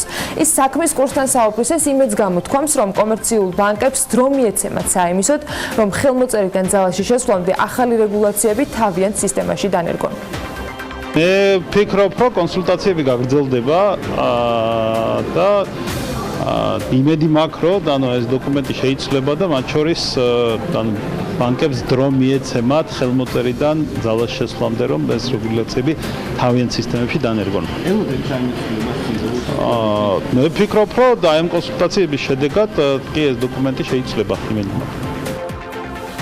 ეროვნული ვალუტის გაუფასურებაზე კი ყველაზე მეტად სადისტრიბუციო კომპანიები ზარალობენ, რომელიც პროდუქციას უცხოურ ვალუტაში ყიდულობენ, ამბობს BMT-სთან დისტრიბუტორთა ასოციაციის ხელმძღვანელი ივა ჭყონია. განმარტავს, რომ ბოლო 2 წლის განმავლობაში ამ მიზეზით მათი ასოციაციის წევრი რამდენიმე სადისტრიბუციო კომპანია საერთოდ დაიხურა.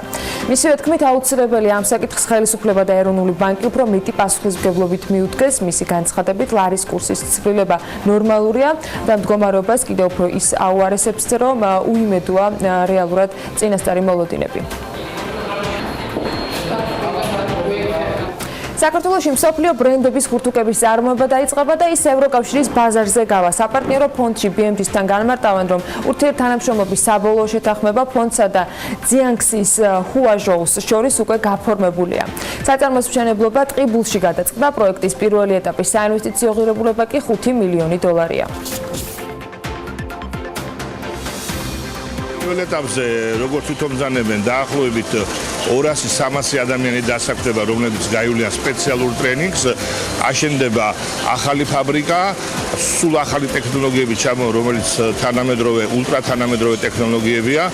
პირველი რომ ხალხის დასაქმება, მეორე რომ დამატებითი შიდა პროდუქტი, შემდგომ სტიმული კიდევ და კიდევ ახალი საწარმოებისთვის. ახალქალაქთან ახლოს მდებარე სოფელ კიროვაკანში კოოპერატივმა 5 ვარსკვლავის სელის ზეთის წარმოება დაიწყო. კოოპერატივის წარმომადგენლები ამბობენ, რომ საქართველოში სელის ზეთის წარმოება არსად ხდება და ისინი პირველები იქნებიან, ვინც ქართულ ბაზარს ამ პროდუქციას შესთავაზებენ. განმარტავენ, რომ უკვე არის დაინტერესება საერთაშორისო მასშტაბითაც და უფრო მეტი, სულ ცოტა ხნის წინ მიიღეს საექსპორტო შემოთავაზება გერმანიიდან, საიდანაც საქართველოში წარმოებული სელის ზეთი დაახლოებით 1 თვეში გაიგზავნება. რა ბედიელი ზედაქალაქში შეჩერებულ მშენებლობებს, როგორც BMT-სთან თბილისის არქიტექტურის სამსახურის უფროსი ამბობს, ამ საკითხზე მერია საკანონმდებლო ცვლილებების პაკეტს ამზადებს, რომელსაც მალე საჯარო განხილვების ფორმატში წარადგენენ. განმარტავენ, რომ თბილისის მთავრობამ ყველა შეჩერებული მშენებლობის იდენტიფიცირების პროცესი დაასრულა. თემურ ბოლოთაშვილის ინფორმაციით, ობიექტების დასასრულებლად რიგ შემთხვევაში შესაძლოა კომპანიებმა გარკვეული შეღავათებიც მიიღონ. რამდენიმე ერთეულ შემთხვევაში მოხდა გადაწყვეტილებების მიღება და დახმარება კონკრეტული მშენებლობების, იმ კუთხით, რა კუთხითაც არ იყო საჭირო კონკრეტული ცვლილებების შეტანა კანონმდებლობაში და იყო კონკრეტულად დამოკიდებული სწორი რაღაც გამოსავლის მოძებნაზე. რაც შეეხება მნიშვნელოვან ნაწილს შეჩერებული მშენებლობების, მათ ჭირდებათ დასრულებისათვის საჭიროა კონკრეტული საკანონმდებლო ცვლილებები, რისთვისაც მზად ვართ, ბუნებრივია. რაღაც შემთხვევაში შეიძლება იყოს გარკვეული პრეფერენციებზე საუბარი, რაღაც შემთხვევაში შესაძლებელია დამატებით მოცულობის მიცემაზე იყოს საუბარი. პროექტ დირსის ინვესტორმა კომპანიამ AS ჯორჯიამ თბილისის ურბანულ ფორუმზე საკუთარი ხედვები წარმოადგინა. თუ როგორი გეგმება სამშენებლო პროცესების განვითარება იმ რეგულაციების გათვალისწინებით, რაც თბილისში განაშენიანების თუ სხვა მიმართულებებით მიმდინარეობს. კომპანიის საზოგადოებასთან ურთიერთობის სამსახურის მენეჯერმა ქეთი ფაჩულიამ თქვა, რომ დეველოპერებმა საკუთარი ხედვები დედაქალაქში არსებულ ურბანულ გამოწვევებს უნდა მოარგონ, რასაც AS ჯორჯია დირსის კომპლექსის ფარგლებში ახორციელებს. თბილისის ურბანულ საკითხებზე ღონისძიება ფაინანშალის ორგანიზებით შედგა.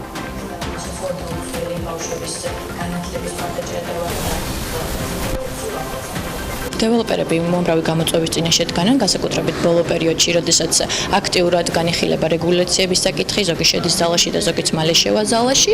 ვფიქრობ, რომ ერთადერთი გამოსავალი არა მარტო სამშენებლო რეგულაციების, არამედ საბანკო რეგულაციებისა არის ის, რომ მომხმარებელს კომპანიამ შესთავაზოს უამრავი პროდუქტი, რომელიც იქნება ამ რეგულაციებზე გათვლილი და ამ რეგულაციების გათვალისწინებით, ანუ ახალი რეალობის გათვალისწინებით. ჩვენ ასე გვაქვს დაგეგმილი ჩვენი პროექტი, ასე ვავითარებთ ქალაქის კონცეფციას. და მომხმარებლის პოზიტივით სახეზეა ჩვენთან ყოველი მეოთხე მომხმარებელი, რომელიც მობრძანდება, ყიდულობს ბინას. ქუთაისის უდეის დაინტერესდა, თუ რამდენი დახარჯა მედია ორგანიზაციებში საკუთარი პიარისათვის მმართველი პარტიის პრეზიდენტობის კანდიდატმა სალომე ზურაბიშვილმა. და მათ ოფიციალური მონაცემები გამოაქვეყნეს სახელმწიფო აუდიტის დასკვნით, სადაც აღნიშნული არის, რომ შპს ჩემი ხარაგაულის წარმომადგენლებს გაუფორმდათ ხელშეკრულება ინტერნეტ რეკლამისათვის საერთო ჯამში 2300 ლარის ოდენობით. პოსტსკრიპტუმს გაუფორმდა ხელშეკრულება ინტერნეტ რეკლამისათვის საერთო ჯამში 2000 ლარი და ბეჭდური რეკლამისათვის 2000 ლარის ხელშეკრულება. ასევე შპს ახალი გაზეთის წარმომადგენლობას გაუფორმდა ხელშეკრულება ინტერნეტ რეკლამისათვის საერთო ჯამში 2500 ლარი და ბეჭდური რეკლამისათვის 2000 ლარის ოდენობით. ეს გამოიხატა არასამთავრობო ორგანიზაცია ორბელიანი საქართველოს კი ახალგაზრდული საბჭოს 3 ინიციატივა დააფინანსა სპექტრის ინფორმაციით პროექტებს შორის ერთ-ერთი მწვანე ყუთებია, რომელიც მიზნად მაკულატურის შეგროვებას ისახავს. თავდაპირველად საჯარო სკოლებში განთავსდება მწვანე ყუთები, სადაც შეგროვებული მაკულატურა ახალ წიგნებზე გადაიცვლება, წიგნები კი იმავე სკოლის ბიბლიოთეკას დაუბრუნდება. მეორე იდეა ეკუთვნის ახალგაზრდულ ოთახს, კულტურის ცენტრში ოთახის რეკონსტრუქციის შემდეგ ახალგაზრდული სივრცე ინგლისური ენის ყოველკვირეულ კლუბებს, დისკუსიებს, კინოჩვენებებსა და დებატებს უმასპინძლებს. რაც შეეხება მესამე ინიციატივას, ის სტადიონის რეკონსტრუქციას გულისხმობს, რომელიც ახალი საკალათბურთო ფარებითა და საფრენბურთო ბადით უნდა აღეჭუროს. ქართულ საცალო ქსელში ამასობაში ნავთობპროდუქტებზე ფასი ბოლო წლების ერთ-ერთ მაქსიმალურ ნიშნულს აფიქსირებს. ბრენდირებულ სადგურებზე საწვავის ღირებულება 2.72 ლარამდეა. საწვავის ფასს კი ორი ძირითადი ფაქტორი განსაზღვრავს. ეს არის შესასყიდი ნავთობპროდუქტების ღირებულება საერთაშორისო ბაზარზე და მეორე, ლარის გაცვლითი კურსი დოლართან მიმართებით. როგორი არის დღეს ფასები ნავთობპროდუქტებზე და რა განაპირობებს ამ ფასებს? ელენე გოგბერაშვილი მოგუყვება სიუჟეტში. ერთი კომპანია მუშაობს მოგებით მაღალ მარჯაზე და სხვა კომპანიები კმაყოფილდებიან უფრო დაბალი მარჟით. სენტას გენერალური დირექტორი სწორედ ამით ხსნის საწვავის ფასებს შორის იმ განსხვავებას, რაც მომხმარებელს სხვადასხვა ბენზინგასამართ სადგურზე ხვდება. ზაალ იაკობიძე აცხადებს, რომ საწვავის ფას მასზე მოქმედი ძირითადი ფაქტორების გარდა სწორედ კომპანიების მოგების მაღალი მარჟა განაპირობებს. არის სხვადასხვა ხარჯები და ზოგიერთის ეს ხარჯები პრინციპში დაახლოებით თანაბარია. ვერ ვეთქვით რომ რომელიმე კომპანიას განსაკუთრებულად იაფი აქვს თვითღირებულება ან სხვა კომპანიას ძალიან განსხვავებული. არა, ეს არ არის ძალიან დიდი განსხვავება ხარჯების კუთხით. მოგებით მარჟებზე არ მუშაობს ჩვენი კომპანია, შესაბამისად ეს ფასები უფრო დაბალია ვიდრე ბრენდულ ავტოგასამართ სადგურებზე. ქართულ საცალო ქსელში ნავთობპროდუქტებზე ფასი ბოლო წლების ისტორიულ მაქსიმუმზეა. ბრენდირებულ სადგურებზე საწვავის ღირებულება 2.31-დან 2.72 ლარამდე მერყეობს. ნავთობიმპორტიორთა კავშირის ინფორმაციით, ბოლო 2 თვეში ბრენდირებულ სადგურებზე საწვავზე ფასი საშუალოდ 8-10 თეთრით არის გაზრდილი. არის ორი მთავარი ფაქტორი. პირველი ის, რომ გლობალურ ბაზრებზე და ბოლო წლის განმავლობაში ყველაზე მაღალ ნიშნულზე ავიდა საერთაშორისო ფასები, ეს ერთი და მეორე ლარის გაცვლითი კურსი, რომელიც სამწუხაროდ შეიძლება ითქვას, რომ ასევე ბოლო წლების ერთ-ერთი ყველაზე მაღალ ნიშნულზე არის ლარი დოლართან მიმართებაში. შესაბამისად არის ამ ორი კომპონენტის ერთობლიობამ განაპირობა ის, რომ ჩვენთან ფასები ბოლო პერიოდის განმავლობაში სადღაც საშუალოდ ალბათ 8-10 თეთრით არის გაზრდილი. ნავთობიმპორტიორი კომპანიების ნაწილი საწვავზე ფასების მორიგმატებას არ გამორიცხავს. თუ საწვავის ფასზე მოქმედი ფაქტორები არ დასტაბილურდება, არ არის გამორიცხული ქვეყანაში საწვავი კიდევ უფრო გაზრდეს. ბოლო 4 წლის განმავლობაში ნავთობის ფასი არის ყველაზე მაღალ ნიშნულზე, რაც 4 წლის განმავლობაში დაფიქსირდა. ასევე ამას ხელს უწყობს, რომ ფასის დასის რომ გაცვლითი კურსით სამწუხაროდ ასევე შეცვლილი არის და ბუნებრივია რეაქცია ეტაპობრივად იქნება იმპორტირებულ პროდუქციაზე. დღესდღეობით ჩვენ ქსელში მცირედით მოხდა გაზრდა, იმედს ვიტოვებთ, რომ ეს ტრენდის დის შეჩერებული იქნება. წინააღმდეგ შემთხვევაში თუ გაგრძელდება ტრენდის დის, როგორც საერთაშორისო ფასის, ასევე გაცვლითი კურსის ადეკვატური ზომები იქნება მიღებული და სამწუხაროდ ფასების გაზრდა გარდაუვალი იქნება. მეზობელ ქვეყნებთან შედარებით საწვავის ფასი თურქეთის შემდეგ ყველაზე მაღალი სწორედ საქართველოშია. სომხეთში სტანდარტული მარკის ბენზინი 2 ლარი და 52 თეთრი, აზერბაიჯანში 1 ლარი და 18 თეთრი, რუსეთში კი 1 ლარი და 87 თეთრი ღირს. ყველაზე იაფი საწვავი ვენესუელაში, სუდანში და ირანში ღირს, სადაც საწვავის ფასი 2 თეთრი, 35 თეთრი და 72 თეთრია. ყველაზე ძვირი ქვეყნები ამ მხრივ ბარბადოსი, ნორვეგია და ჰონგ-კონგია, სადაც 1 ლიტრი სტანდარტული მარკის საწვავი 5 ლარი და 29 თეთრი, 5 ლარი და 44 თეთრი და 5 ლარი და 88 თეთრი ღირს.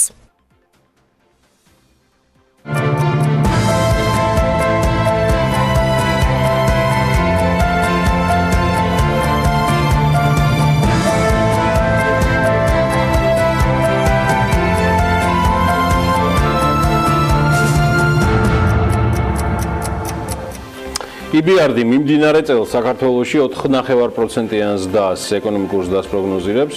ევროპის რეკონსტრუქციისა და განვითარების ბანკის პროგნოზი უცვლელია, როგორც 2018 წლისთვის, ასევე 2019 წლისთვისაც 4.5%. EBRD აღნიშნავს, რომ გასულ წელს ქვეყნის ეკონომიკა 5%-ით გაიზარდა, მიმდინარე წლის პირველ ნახევარში კი ზრდა 5.4%-მდე დაჩქარდა, თუმცა წლის პირველ 9 თვეში ზრდა არის რეალურად შენელებული 4.8%-ით, აგვისტოში GDP მხოლოდ 2%-ით გაიზარდა და ბანკი აღნიშნავს, რომ ეკონომიკურ ზრდაზე დადებით გავლენას ტურისტების ნაკადი ახდენს და FDI მიუხედავად წლიური ზოგადი შემცირებისა. რაც შეეხება ეროვნულ ვალუტას, EBRD თავის ანგარიშში მიუთითებს, რომ წლის პირველ 10 თვის განმავლობაში ლარის სტაბილურობას ინარჩუნებდა, მიუხედავად დროის გარკვეულ მონაკვეთებში არსებული სხვადასხვა მერყეობისა.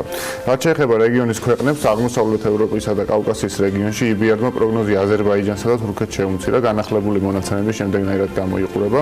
სომხეთის ზრდის პროგნოზი 5.5%, აქ ცვლილება +2% არის, აზერბაიჯანის ზრდის პროგნოზი 1.5%, აქ -1% დაფიქსირდა.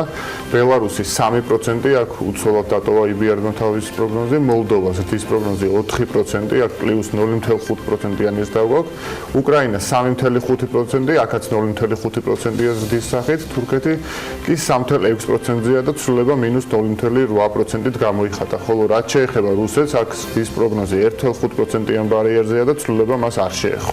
აქ უნდა აღვნიშნოთ, რომ ამავე ანგარიში ცენტრალური აზიის რეგიონიც არის მიმოხილული და 2018 წლის პროგნოზის მიხედვით ყაზახეთს 4%-იანი ეკონომიკური ზრდა ექნება, ყირგიზეთს 2.7, ტაჯიკეთს 6.1, თურქმენეთს 6.2, უზბეკეთს 5%, მონღოლეთს 6.1%. ორივე რეგიონში 2019 წლისათვის EBRD-ის პროგნოზი ყველაზე მაღალი სწორედ მონღოლეთშია და ის 6%-ს უტოლდება, ყველაზე დაბალი კი თურქეთში 1% ფიქსირდება.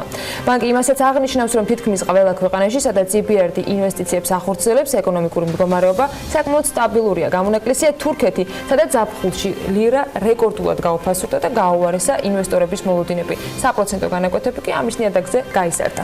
ასეა, ჯამში წინა პროგნოზთან შედარებით EBRD-ის საშუალო პროგნოზი 38 ეკონომიკაში შემცირდა 0.1%-ით, მომდევნო წლისთვის კი 0.6%-ით, მართალია ანა.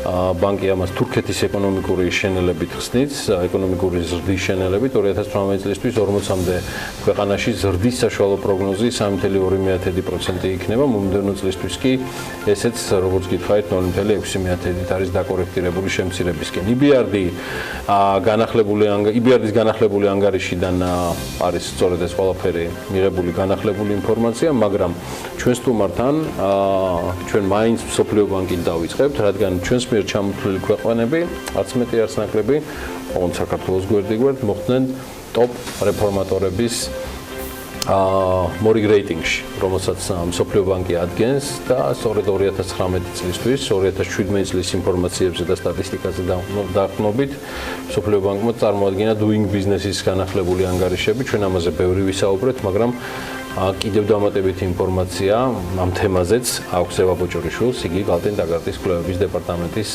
უფროსი გახლავთ, ევა დილამშვიდობის. მიხარია რომ ხართ ჩვენთან ერთად. ტოპ რეფორმატორი კიდევ რა ტიპია და საქართველოს რატო არ აქცევს ამას განსაკუთრებულ ყურადღებას? ეს ჩვენთვის გადალახული რენკინგია უკვე იმდენად მაგრები ვარ? წლების განმავლობაში, ან მას შემდეგ რაც დაიწყო doing business-ის პირველი კვლევა გამოქვეყნდა 2003 წელს, ანუ 2002 წელს გაიშვა ამ ანგარიშის კეთება. საქართველოს მუდმივად ინარჩუნებს ტოპ რეფორმატორის სტატუსს, მაგალითად შარშანდელი ანგარიში რომ ნახოთ, იქაც არის აღნიშნული, რომ საქართველოს საერთო ჯამში 57 რეფორმით არის ტოპ რეფორმატორი ქვეყანა და ამის შედეგად მოხდა დაწინაურება და წლებია ტოპ 10-ში არის საქართველოს. თუმცა ეხლა წელს თვითონ ეს ბიზნესის კეთების რეიტინგი გამოყოფს ასევე რუანდას საქართველოსთან ერთად. ანუ რუანდა მოხსენებულია როგორც ტოპ რეფორმატორი, ანუ რეფორმების რაოდენობით. გაუსწრო უკვე საქართველოს. შესაძლებელია. ცალსახად ვიცი. რუანდას მთავრობაში ძალიან ბევრი საქართველოსთან წასული იყო ექსპერტად დაქირავებული და ანუ რუანდა და საქართველოს? რუანდა და საქართველოს. სამეზობლოდან ანუ წელს ყველაზე მეტი რეფორმები, ვინც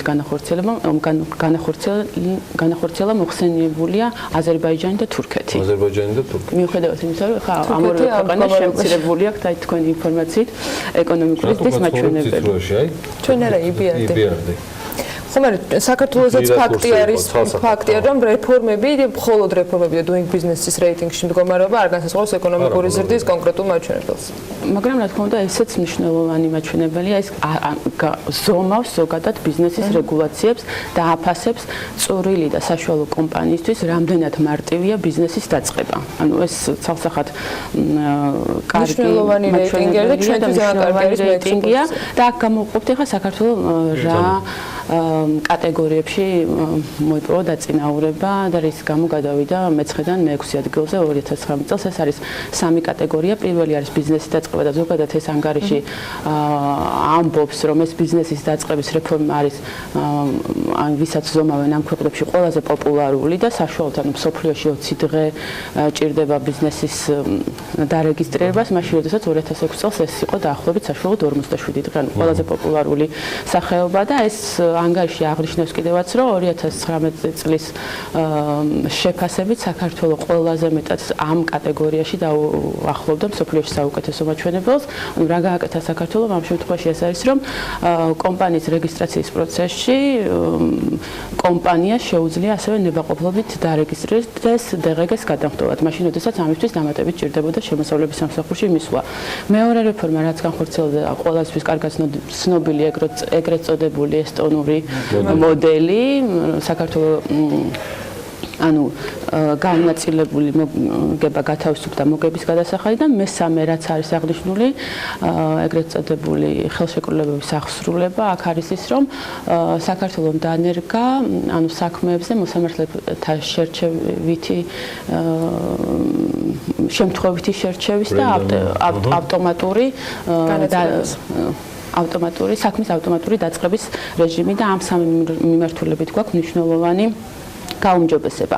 ანუ კიდევ რა ინფორმაციაც რამდენად ასახავს ზოგადად აი doing business-ი თლიან სურათს. ამას იქიდან გამომდინარე, მაგალითად აი ამ 2019 წლის კვლევასაც თუ გადავავლებთ, ბევრი კრიტიკოსი გამოუჩნდა იმ მხრივ, რომ ესტონური მოდელი არის მაგალითად ჩეტანილი ანგარიში და იგივე ესტონური მოდელით გამოწვეული აქციზის და ან გასაგები ანგარიშის სპეციფიკიდან გამომდინარე, როგორც ვთქვი, ვერ მოხდა ანგარიში და ამის გათვალისწინებული არ იქნა. ანუ რამდენად შეგვიძლია doing business-ი თლიანად ეკონომიკაზე დავინახოთ. ანუ სრული სურათი გავშალოთ, ასე ვთქვათ, doing business-ის როგორც აღნიშნე, ეს არ არის საკმარისი მაჩვენებელია. მაგრამ არის ერთ-ერთი უმნიშვნელოვანესი და ეხლა თქვენ რო გახსნათ 2019 წლის ანგარიში ერთ-ერთი ქართული კომპანია ღვინის მწარმოებელია მოყვანილი და თვითონ საუბრობს თუ როგორ მარტივად გახსნა კომპანია, დაიწყო წარმოება და მიიღო მოგება. ამ შემთხვევაში კომპანიისთვის ანუ მოგების გადასახადი უფრო მნიშვნელოვანია, თუმცა არ დაგვაწყდეს იქ რომ doing business-ი რო გადავშალოთ და წავიკითხოთ, მოგების გადასახადთან ერთად აღნიშნულია, რომ DRG-ს ნაწილში გართულებულია გადასახადის გადახდა, რადგანაც კომპანიებს დაეკისრათ ავანსების გადახდა. ანუ ეს მაინც კომპლექსურად უყურებს, არა მარტო მოგების გადასახადისგან გათავისუფლებას, არამედ იქვე ისიც არის აღნიშნული, რა დაბრკოლება შეექმნათ კომპანიებს, მაგრამ ჯამურ სურათში რო შევხედოთ, მაინც დადებითად არის შეფასებული ეს კომპონენტი. ოკეი, კიდე რა ამბები გვაქვს თქვენ ანალიტიკაში მიმდინარეში ეკონომიკურის და ალბათ, ხო?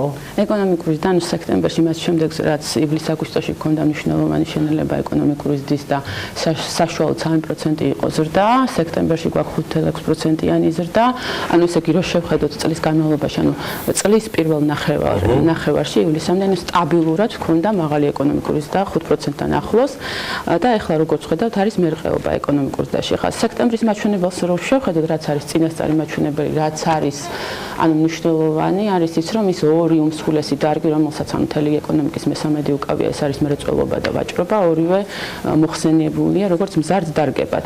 და შემდეგი დარგები, რაც არის გამოყოფილი, ეს არის ოპერაციები უძრავი ქონებით, სასტუმრები და რესტორნები და ტრანსპორტი. აქაც ახლა რო ავხსნათ რა ხდება, რა თქმა უნდა ეს ტურისტული ნაკადები რაც გვაქვს დადებითად მოქმედებს სასტუმროებზე და რესტორნებზე და ტრანსპორტის სექტორის გააქტიურებაც ძირითადად ანუ ვაჭრობის გააქტიურებას უკავშირდება.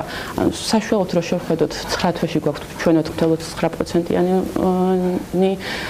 რეალური ზრდა და როგორც წინა გადაცემაში აღნიშნეთ, ჩვენ უკვე დავაკორექტირეთ ეკონომიკური ზრდის პროგნოზი და წელს ველოდებით 5%-იანს და რაც ახლა 9 თვის მონაცემებთან ახლოს არის. და კიდე რაც არის მნიშვნელოვანი, არის ოქტომბრის ინფლაცია, ანუ მოსალოდნელზე დაბალი იყო ოქტომბრის ინფლაცია, მიუხედავად იმისა, რომ მოლოდინი იყო, რომ ლარის გაუფასურება აისახებოდა ფასებზე, ანუ ოქტომბერში დაფიქსირდა 2.3% ინფლაცია და რო შევხედოთ თვითონ კატეგორიებს, ისი ფასები იზრდებოდა დაახლოებით 6%-ის ფარგლებში არის ფასების და 3 კატეგორიაზე, რომელიც ინფლაციის ზრდის მიმართულებით მოქმედებდა. ეს არის ტრანსპორტი, ეს არის ჯანდაცვა და ეს არის თამბაქო და ალკოჰოლური სასმელები და შემცირდა ფასები 7%-ით ფეხსაცმლის კატეგორიაში. ეხლა აი ძირითადად რომ ავხსნათ რამ განაპირობა მოსალოდნელზე დაბალი ინფლაცია, ერთ-ერთი მთავარი რაც არის, ეს არის უნდა შევხედოთ სურსათის ფასების ზრდა, ანუ 0%-იანის დაიყო წლიურ-წლილში, ანუ ამას აქვს ყველაზე დიდი გავლენა და ამ კატეგორიაში, ანუ რო შევხედოთ საშუალო ცხათოში დაახლოებით 2.4%-იანის და არის სურსათის კატეგორიაში და ამანი მოქმედა ძირითადად იმ კუთხით, რომ არ არის გაზრდილი ინფლაცია და მსოფლიო ფასებსაც რო გადავხედოთ და FAO-ს ინდექსი რო ვნახოთ, ოქტომბერში წლიურად მსოფლიო სურსათის ფასების ინდექსი შემცირებულია დაახლოებით 7.3%-ით და ახსნილია, თქვათ, ფასების კლება ფიქსირდება შაქარზე და გაზრდილია ხორცის ზრდის და ფასები შემცირებულია ხორცის და ზრდის პროდუქტების კატეგორიებზე. ანუ ზოგადად ჩვენ შეგვიძლია ვთქვათ, რომ ანუ სოფლიოს ფასების დინამიკა როგორც სურსათში, ისე ნავთობში, ანუ მთლიანად გადმოეცემა საქართველოს და ეს ამ ეტაპზე შეგვიძლია ვთქვათ, რომ ეს ინფლაციის მაჩვენებელი ასახავს ამ სიტუაციას. დღეს ასევე ველით ინფორმაციას ტურიზმთან დაკავშირებით. მე მგონი დღეს უნდა გამოვქონდეს, ხო? კი, დღეს იქნება 10 თვის ანგარიში და საქმის კურსის ეთერში მე მგონი მოესწრება უკვე ამ ინფორმაციის განახლება ამ ნაწილში. სხვადასხვა გუშინ საინტერესო გზნარული იყო გიორგი ჩოგოვაძისგან ამ თემაზე, გარდა სტატისტიკური მონაცემის რაოდენობასთან დაკავშირებით, ხარჯვით ნაწილში ზრდაზე გააკეთა აქცენტი, თუმცა კონკრეტული რიცხვები არ მიგვისმინეთ და ნახოთ განსაკუთრებული მონაცემები რა მიმართულებით იქნება. აი, დავუვდებით და მე უკვე ევასთან ერთად შემოუმეთერებში გავშვით. მადლობა. მადლობა ევა ბოჭორიშვილს, გალდენ-დაგარდის კვლევების დეპარტამენტის უფროს მობრძანებისთვის. ეხლა კიდევ ერთი თემა შესავალს ანა გააკეთებს, თუმცა მე ალბათ გადავინაწილებთ მეც, ზაზას და რაც თავარია ჩაგვერთვება სულ რამდენიმე წამში ანუკა ჯოხაძე. ანუკა ჯოხაძესთან ერთად ველოდებით გოგა მელიქიძის ჩართვასაც და ანუკას თემასაც მარტივად მიხვდებით. ოქტომბერში ზოგიერთი მილიარდერისათვის ძალიან მძიმე თვე დადგა ბლუმბერგის მონაცემებით. IT კომპანიების დამფუძნებლებმა გასულ თვეში 61 მილიარდი ამერიკული დოლარი დაკარგეს. NASDAQ-ის ინდექსი კი 9.2%-ით შემცირდა, რაც ეკონომიკური კრიზისების შემდეგ ყველაზე მაღალი მაჩვენებელი არის შემცირების წილში, რა თქმა უნდა. დღეს ანუკა ჯოხაძე მოგვიყვება იმ მილიარდერებზე, რომელთა ქონებაც ყველაზე მეტად სწორედ ოქტომბერში დაპატარავდა. ანუკა დილა დილამშვიდობისა, ანა, გიორგი. Netflix-ის დამფუძნებელი რიდ ჰასტინგსი მილიარდთაგან ერთ-ერთია, რომლის ქონებაც ოქტომბერში ყველაზე მეტად შემცირდა. ბლუმბერგის მონაცემებით ოქტომბრის ბოლოს მის ანგარიშზე 3.19 მილიარდი ამერიკული დოლარი ირიცხებოდა, რაც სექტემბრის მაჩვენებელთან შედარებით 19%-ით ნაკლებია. რიდ ჰასტინგსმა Netflix-ის ბიზნეს პარტნიორ მარკ რენგოლფთან ერთად 1997 წელს დააარსა. კომპანიის ხელმომწერი მსოფლიოში 50 მილიონი აბონენტია, რომელთაც შეუზღუდავი წტომა აქვს Netflix-ის კონტენტზე. Netflix-ის დამფუძნებელს ჩინური საძიებო სისტემის Baidu-ს დამფუძნებელი რობინ ლი მოსდევს, რომლის ქონებაც ოქტომბრის ბოლოს 13.6 მილიარდ ამერიკულ დოლარამდე შემცირდა. თუმცა ეს მაჩვენებელი სექტემბერთან შედარებით 16%-ით ნაკლებია. კომპანია რობინ ლიმ მეგობართან ერთად 2000 წელს დააარსა, სტარტაპ კაპიტალი მოცულობით 1.2 მილიონი ამერიკული დოლარი კი ამერიკული ვენჩურული კომპანიებისგან მოიზიდა. შემცირდა ასევე Apple-ის დამფუძნებლის სტივ ჯობსის მეუღლის მეუღლის ქონებაც. ლორენ პაუელი ბლუმბერგის მილიარდერთა რეიტინგში 25 ადგილზეა. ანუ როგორც ჩვენთვის არის ასევე ცნობილი, ჯობსის გარდაცვალების შემდეგ პაუელმა მისგან Apple-ის აქციებთან ერთად მიიღო Walt Disney-ის აქციებიც, რამაც ის ავტომატურად მილიარდერთა სიაში მოახვედრა. რამდენად არის მისი ქონება ამჯერად შემცირებული? ანა მძიმე თვე იყო ნამდვილად სტივ ჯობსის მეუღლისთვისაც, მისი ქონება ოქტომბრის მონაცემებით სექტემბერთან შედარებით 3%-ით შემცირდა და 21 მილიარდი ამერიკული დოლარი შეადგინა. საერთო რეიტინგში მე-6 ადგილზეა Tencent Holdings-ის დამფუძნებელი პონიმა, რომელიც ლორენ პაუელს ბლუმბერგის მილიარდერთა რეიტინგში ერთი პოზიციით ჩამორჩება. მისი ქონება 17%-ით შემცირდა და ამ ეტაპზე 28 მილიარდი ამერიკული დოლარია. ხუთეულს ალიბაბას დამფუძნებელი ჯეკ მახსნის, რომლის ანგარიშზეც ოქტომბრის ბოლოს 27 მილიარდი ამერიკული დოლარი ირიცხებოდა. ჯეკმას ქონება სექტემბრის თვესთან შედარებით 8%-ით შემცირდა. მეოთხე და მესამე ადგილებს კი Google-ის დამფუძნებლები ლარი პეიჯი და სერგეი ბრინი ინაწილებენ. სერგეი ბრინი, რომელიც ამავე დროს Google-ის შვილობილი კომპანიის Alphabet-ის დამფუძნებელიცაა, ბლუმბერგის მილიარდერთა რეიტინგში მე-10 ადგილს იკავებს. მისი ქონება კი 52 მილიარდი ამერიკული დოლარია, რაც სექტემბერთან შედარებით 9%-ით ნაკლებია. სერგეი ბრინს ბლუმბერგის რეიტინგში ორი პოზიციით ლარი პეიჯი უსწრებს, თუმცა არც მისთვის ყოფილა ოქტომბერი მომგებიანი თვე. ლარი პეიჯის ანგარიშზე თანხები 18 მილიარდიდან 53 მილიარდამდე შემცირდა. ანუ თუ სწორად მახსოვს, გამონაკლის Facebook-ის დამფუძნებელი ცუკერბერგი და არც Amazon-ის ჯეფ ბეზოსის ქონება ყოფილა, ისინიც მოყვნენ ასე ვთქვათ ამ ნეგატიურ მარაგაში. დიახ, გიორგი, სწორად გახსოვს, ამ ორი გიგანტი კომპანიის დამფუძნებლებმაც დაკარგეს გარკვეული თანხები. მარკ ცუკერბერგის შემთხვევაში დანაკარგი დაახლოებით 5 მილიარდი ამერიკული დოლარი იყო, ხოლო მსოფლიოს უმდიდრესი ადამიანის ჯეფ ბეზოსის ქონება ერთუში 33 მილიარდი ამერიკული დოლარით 122 მილიარდ ამერიკულ დოლარამდე შემცირდა. ბეზოსი Amazon-ის აქციების 16%-ს ფლობს და ვარნის ძირითადი მიზეზი სწორედ მისი საბაზრო კაპიტალიზაციის შემცირება იყო. ბეზოსის ქონების შემცირებაზე Forbes-იც წერდა, ამერიკული გამოცემის თქმით არსებული კლება მესამე კვარტლის პროგნოზის ბრალია, რომლის მიხედვითაც Amazon-ის შემოსავალი წლიურად 10-დან 20%-მდე უნდა გაზრდილიყო. არა და ინვესტორები 20 და მეტ პროცენტიან მატებას ვარაუდობდნენ. მიუხედავად ყველაფრისა, Amazon-ის დამფუძნებელი ჯეფ ბეზოსი პლანეტის უმდიდრეს ადამიანად მაინც რჩება. ეს ოქტომბრისთვის გავლენებია, დღეს უკვე ნოემბერია. მადლობა ანუკა ჯოხაძეს და ვინასვლებთ გოგა მელიქიძეზე. მასზე უკეთ არავინ და ვერავინ გვამოგზაურებს მსოფლიოს გარშემო და გაგვაცნობს ძირითადად ბირჟების, სხვადასხვა ინდექსების სიახლეებს, ტრენდებს. გალტენ დაგარტი საბროკერო მიმართულების ხელმძღვანელი გვერდება გალტის სათაო ოფისიდან. დიახ, გოგა მელიქიძე არის ჩვენთან ერთად. თან ეს ყველაფერი იმის გათვალისწინებით, რომ მიმდინარე კვირაში საკმაოდ დრამატულად 7%-იანი კლება განიცადა ნავთობის ფასმა. მცირედით გაიაფებულია ოქროს ფასი, მაგრამ ეს საერთო გავლენას ნამდვილად ვერ ახდენს განსაკუთრებით ნავთობის ფასზე წრიულ ჭრილში. მე რასაც უყურებ, საკმაოდ საინტერესო მიმოხილვა გვექნება. გოგა, წარმატებულ ეთერს გისურვებ და გისმენთ ყურადღებით. მშვიდობისა გიორგი, მოგესალმები, მივესალმები ტელემაყურებელს. თქვენს კარგად მიმოიხილეთ განვითარებული მომენტების საფონდო ინდექსების მიმართულებით ოდნავ დეტალებს დავამატებდი. ოქტომბრის თვე საკმაოდ ცუდი იყო გლობალური საფონდო ბაზრებისთვის და სტატისტიკასო გადავხედოთ 2016 წლის იანვრის შემდეგ ესეთი ცუდი და ესეთი ვარდნა გლობალურ საფონდო ბაზრებზე არ მქონია მთელი ამ წლების მანძილზე. ოქტომბრის თვის მანძილზე გლობალურმა საინვესტიციო ასე ვთქვათ ფინანსურმა ბაზრებმა საკმაოდ მნიშვნელოვანი ღირებულება დაკარგეს. იმდენად რომ თითქმის შეიძლება ითქვას ყველა საფონდო ბაზარი უარყოფით ზრდაში გადავიდა წლის თვალსაზრისით, ძირითადი საფონდო ინდექსები NASDAQ-ის გარდა შეიძლება ითქვას. გასული კვირა იყო გარკვეული შემოტრიალება, საფონდო ბაზრები, ანუ ამერიკას შევხედოთ, რომელიც ყველაზე მთავარი რაც ატარებს თელ მსოფლიო საფონდო ბაზრებს, შეიძლება ითქვას S&P 500-ი, Dow Jones-ი, NASDAQ-ი სამივე მსხვილეს და პატარა, ესე ვთქვათ, სხვადასხვა ამერიკულ საფონდო ინდექსებში ცდა დავინახეთ. კვირის შიგნით გასული კვირის მანძილზე 2.5%-ით გაიზარდა ძირითადად შეიძლება ითქვას ეს მსხვილი ინდექსები და მიუხედავად იმისა, რომ ოქტომბრის მანძილზე ამერიკული საფონდო ინდექსები უარყოფით ზრდაში იყვნენ გადასულები წლის თვალსაზრისით, გასული კვირის ესე ვთქვათ ამ ზრდის პერფორმანსმა მათი დინამიკა დადებით ზრდაში გადაიყვანა 2.5%. ანუ შეიძლება ითქვას, რომ ამერიკის საფონდო ინდექსები წლის თვალსაზრისით ისევ დადებით ზრდას გვაჩვენებენ. NASDAQ-ი ყველაზე კარგად არის გაზრდილი, სადაც 8%-მდეა გაზრდილი წლის ჭრილში თუ შევხედავთ, გასულ კვირასაც NASDAQ თქმას სადღაც 2.5-იანი 3%-იანის დააგანიცა და თავარი არის ვისაუბროთ რამ განაპირობა ოქტომბრის თვეში ესეთი ვარდნა და მე ვისაუბროთ იმაზე გასულ კვირას რამ განაპირობა ესეთი ეს ვთქვათ უკან მოტრიალება საფონდო ინდექსების კონკრეტული მიზეზის თქმა რთულია უბრალოდ შევხედოთ ზოგადად რა გარემოებები გვაქვს მოცემული სოფლიოში აი ეკონომიკურ თვალსაზრისით და საფონდო ინდექსებზე ჩვენ ვიცით რომ რეალურად მიმდინარე პერიოდი ბოლო 9 წელი შეიძლება ითქვას ამ სოფლიოში არის ყველაზე გრძელი ესე ვთქვათ აღმავალი ბაზარი რასაც ბულ მარკეტს ეძახიან აქტივების მმართველები და ეკონომისტები ხო ამავდროულად ამას ემატება ეს საპროცენტო განაკვეთების და არაც ზოგადად ფონს ქმნის ის რომ გაზრდილი საპროცენტო განაკვეთები დააწვება საფონდო ინდექსებს და ამას ასევე ემატება ეს სავაჭრო ტარიფები და სავაჭრო ომი რაც სოფლიო ეკონომიკის დებსაც ასევე აწვება ოქტომბრის თვეში ბევრი იყო საუბარი მასედ რომ ამერიკა გაუზდიდა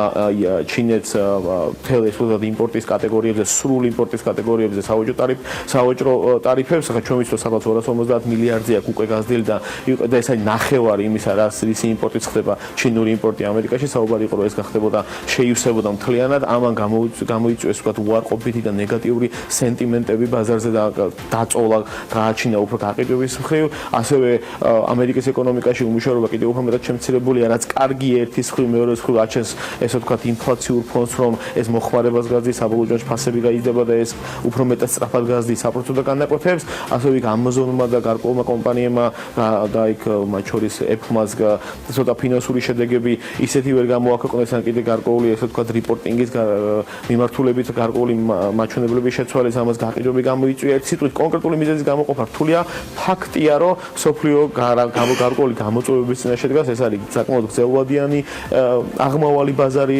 შეუქცევადი ისტორიის მანძილზე ესეთი შეუქცევად ზარდი ბაზარი ბოლო წლების მანძილზე ისტორიას არ ახსოვს ამავდროულად არის საპროცენტო განაკვეთების დის ალბათობა ამავდროულად არის ესე ვთქვათ სოფლიოს ეკონომიკის დაზე დაწოლა ამ სავაჭრო ტარიფებიდან გამომდინარე და შესაბამისად საფონდო ბაზრები გლობალური საფონდო ბაზრები ძალიან სენსიტიურები არიან სხვადასხვა გადაწყვეტილებებთან მიმართებაში გასულ კვირას ტრამპმა ტვიტერზე დაწერა რომ იგი ესაუბრა ჩინეთის პრეზიდენტს და საუბარი იყო ხანგრძლივი და საკმაოდ კარგად ჩაიარა ამ ყველაფერმა დადებითი ესე ვთქვათ ბიძგი მისცა საფონდო ბაზრებს ამავდროულად კიდევ ერთხელ ვიტყვი რომ ამერიკაში მუშაობა საკმაოდ კარგად შემცირდა და ეს ერთის მხრივ კი გრძელვადიან პერსპექტივაში გარკვეულ საფრთხეს აჩენს ინფლაციური ფონისება მეორე მხრივ მოკლევადიან პერსპექტივაში საკმაოდ კარგი პერფორმანსი დაიჭირა საფონდო ბაზრებმა ამავდროულად ესეთი სტატისტიკური ორგანიზაცია FactSet ამერიკაში რომელიც აქვეყნებს სხვადასხვა ფინანსური მომგებიანობის ამერიკული კომპანიების და ამ ორგანიზაციამ გამოაქვეყნა რომ მესამე კვარტალის ფინანსური მომგებიანობა ამერიკის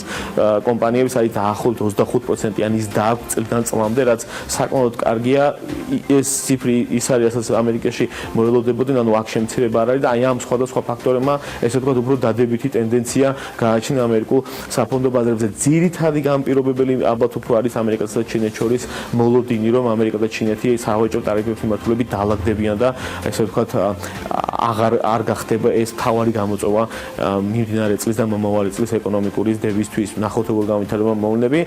შენ სწორად აღნიშნე, ავტობუს ფასი გასული კვირის მანძილზე მნიშვნელოვნად დავარდა, თუმცა წლის თვალსაზრისით 4%-იანს და ისევ ინარჩუნებს. თუ ანუ გასულ კვირას უარ დავადნილი იყო, სადღაც 16-18%-იანის დაქონა ნავთობს და შევხედოთ სოფლიო საინვესტიციო აქტივებს ყველაზე კარგს დასაჩვენებდა. გასული კვირის ვარდნამ ეს სადღაც 6-7%-ამდე შეამცირა წლის პერფორმანსი ნავთობის. ოქროს ფასი ოდნავ შემცირდა 0.05%-ით თითქმის უმნიშვნელოდ და იმიტომ დავინახეთ შემცირება, რამე თუ S&P 500-ის დავინახეთ გასული კვირის მანძილზე და ჩვენ ვიცით რომ ოქრო და S&P 500 ერთმანეთის მიმართ საპირისპიროდ ვითარდება მათი ფასის დინამიკა.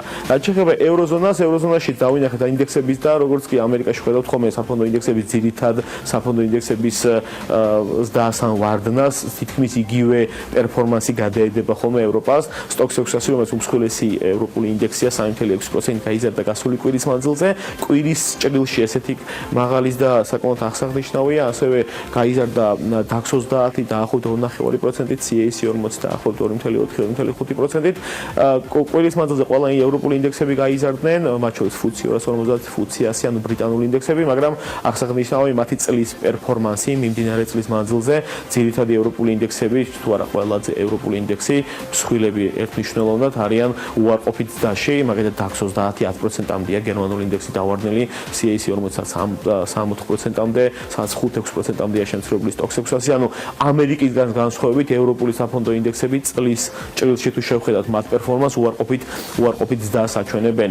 რაც შეეხება ევროპაში განვითარებულ მოვლენებს, ბრიტანეთში ბრეგზიტი მიმდინარეობს და არის ორი მოლოდინი, ბუნებრივია, ანუ ბრეგზიტი ან მორჩება შეთანხმებით, ან მოხდება შეთანხმების გარეშე, შეთანხმებაში იგულისხმება რამდენად ტერეზა მეი მოახერხებს და ევროკავშირის მოელაპარაკება სავაჭრო ხელშეკრულებებზე, თუ შეთანხმების გარეშე სავაჭრო ხელშეკრულებები, ესე ვთქვათ, ბრიტანეთი ვერ დაალაგდება ევროკავშირთან, ბუნებრივია ბრეგზიტის პროცესი საკმაოდ ბუნდოვანი იქნება და ბრიტანის ეკონომიკას ეს მნიშვნელოვნად დააწვება, მაგრამ მოლოდინი არის მასეთ, რომ ბრიტანეთი და ევროკავშირი სავაჭრო ხელშეკრულებების მიმართულებით დადებითად და ოპტიმალურად ჩამოყალიბდებიან და შესაბამისად ბრეგზიტის პროცესი იქნება თანმიმდევრული და ამ მოლოდინმა სწორედაც გასული კვირის მანძილზე ფუნტი გაამყარა დოლართან მიმართებაში. ამავდროულად გასულ კვირას იყო მონეტარული პოლიტიკის შეხვედრა ბრიტანეთის და მონეტარული პოლიტიკის განაკვეთი უცვლელი დარჩა, თუმცა არის მასზე საკმაოდ კაფეო მინიშნება ინგლისის ცენტრალური ბანკისგან, თუ ბრეგზიტი ვერ წავიდა ისე როგორც მას ელოდებიან, აუცილებლად მოხდება საპროცენტო განაკვეთის გადახედვა. რაც შეეხება სხვა ევროზონაში განვითარებულ მოვლენებს, ევროზონის ეკონომიკური მაჩვენებლის დაგამოვიდა მესამე კვარტლის და ბოლო 5 წლის მანძილზე ესეთი სუსტი ეკონომიკური ზრდა ევროზონაში არ ყოფილა, 0.6% იყო მესამე კვარტლის ეკონომიკური ზრდა, როცა მეორე კვარტლის 1.8% იყო. ეს შემცირება ამას სხვადასხვა ახსნა, ერთ-ერთი მთავარი, ესე ვთქვათ, მიზეზი, ამის განპირობებელი მიზეზი არის იტალიაში განვითარებულ მოვლენები. ჩვენ ვიცით, რომ იტალიაში გარკვეული, ესე ვთქვათ, ეკონომიკური რესეციაა. იტალია საკმაოდ ნომინალურად მესამე ყველაზე მსხვილი ეკონომიკაა ევროზონაში.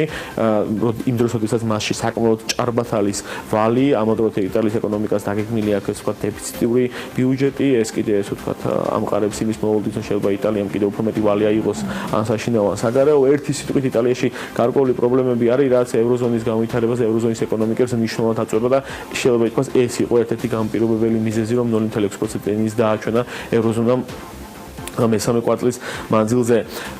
რო გადავიდე აზიაშიც, იაპონიაში კვირის მანძილზე საფონდო ინდექსი Nikkei 225 მნიშვნელოვნად გაიზარდა, 5%-ამდე გაიზარდა, ისეთი მსხვილი ინდექსი როგორც Nikkei 225-ია. თუმცა წლის ჭრილში Nikkei 225-იც უარყოფით ზრდას აჩვენებს, ანუ წლის დასაწყისში ინვესტორები, ვინც შევიდნენ იაპონურ ინდექსებში ან და ევროპულ ინდექსებში, მათ წლის მანძილზე ეს ვთქვათ უარყოფითი ზრდა ექნებოდათ.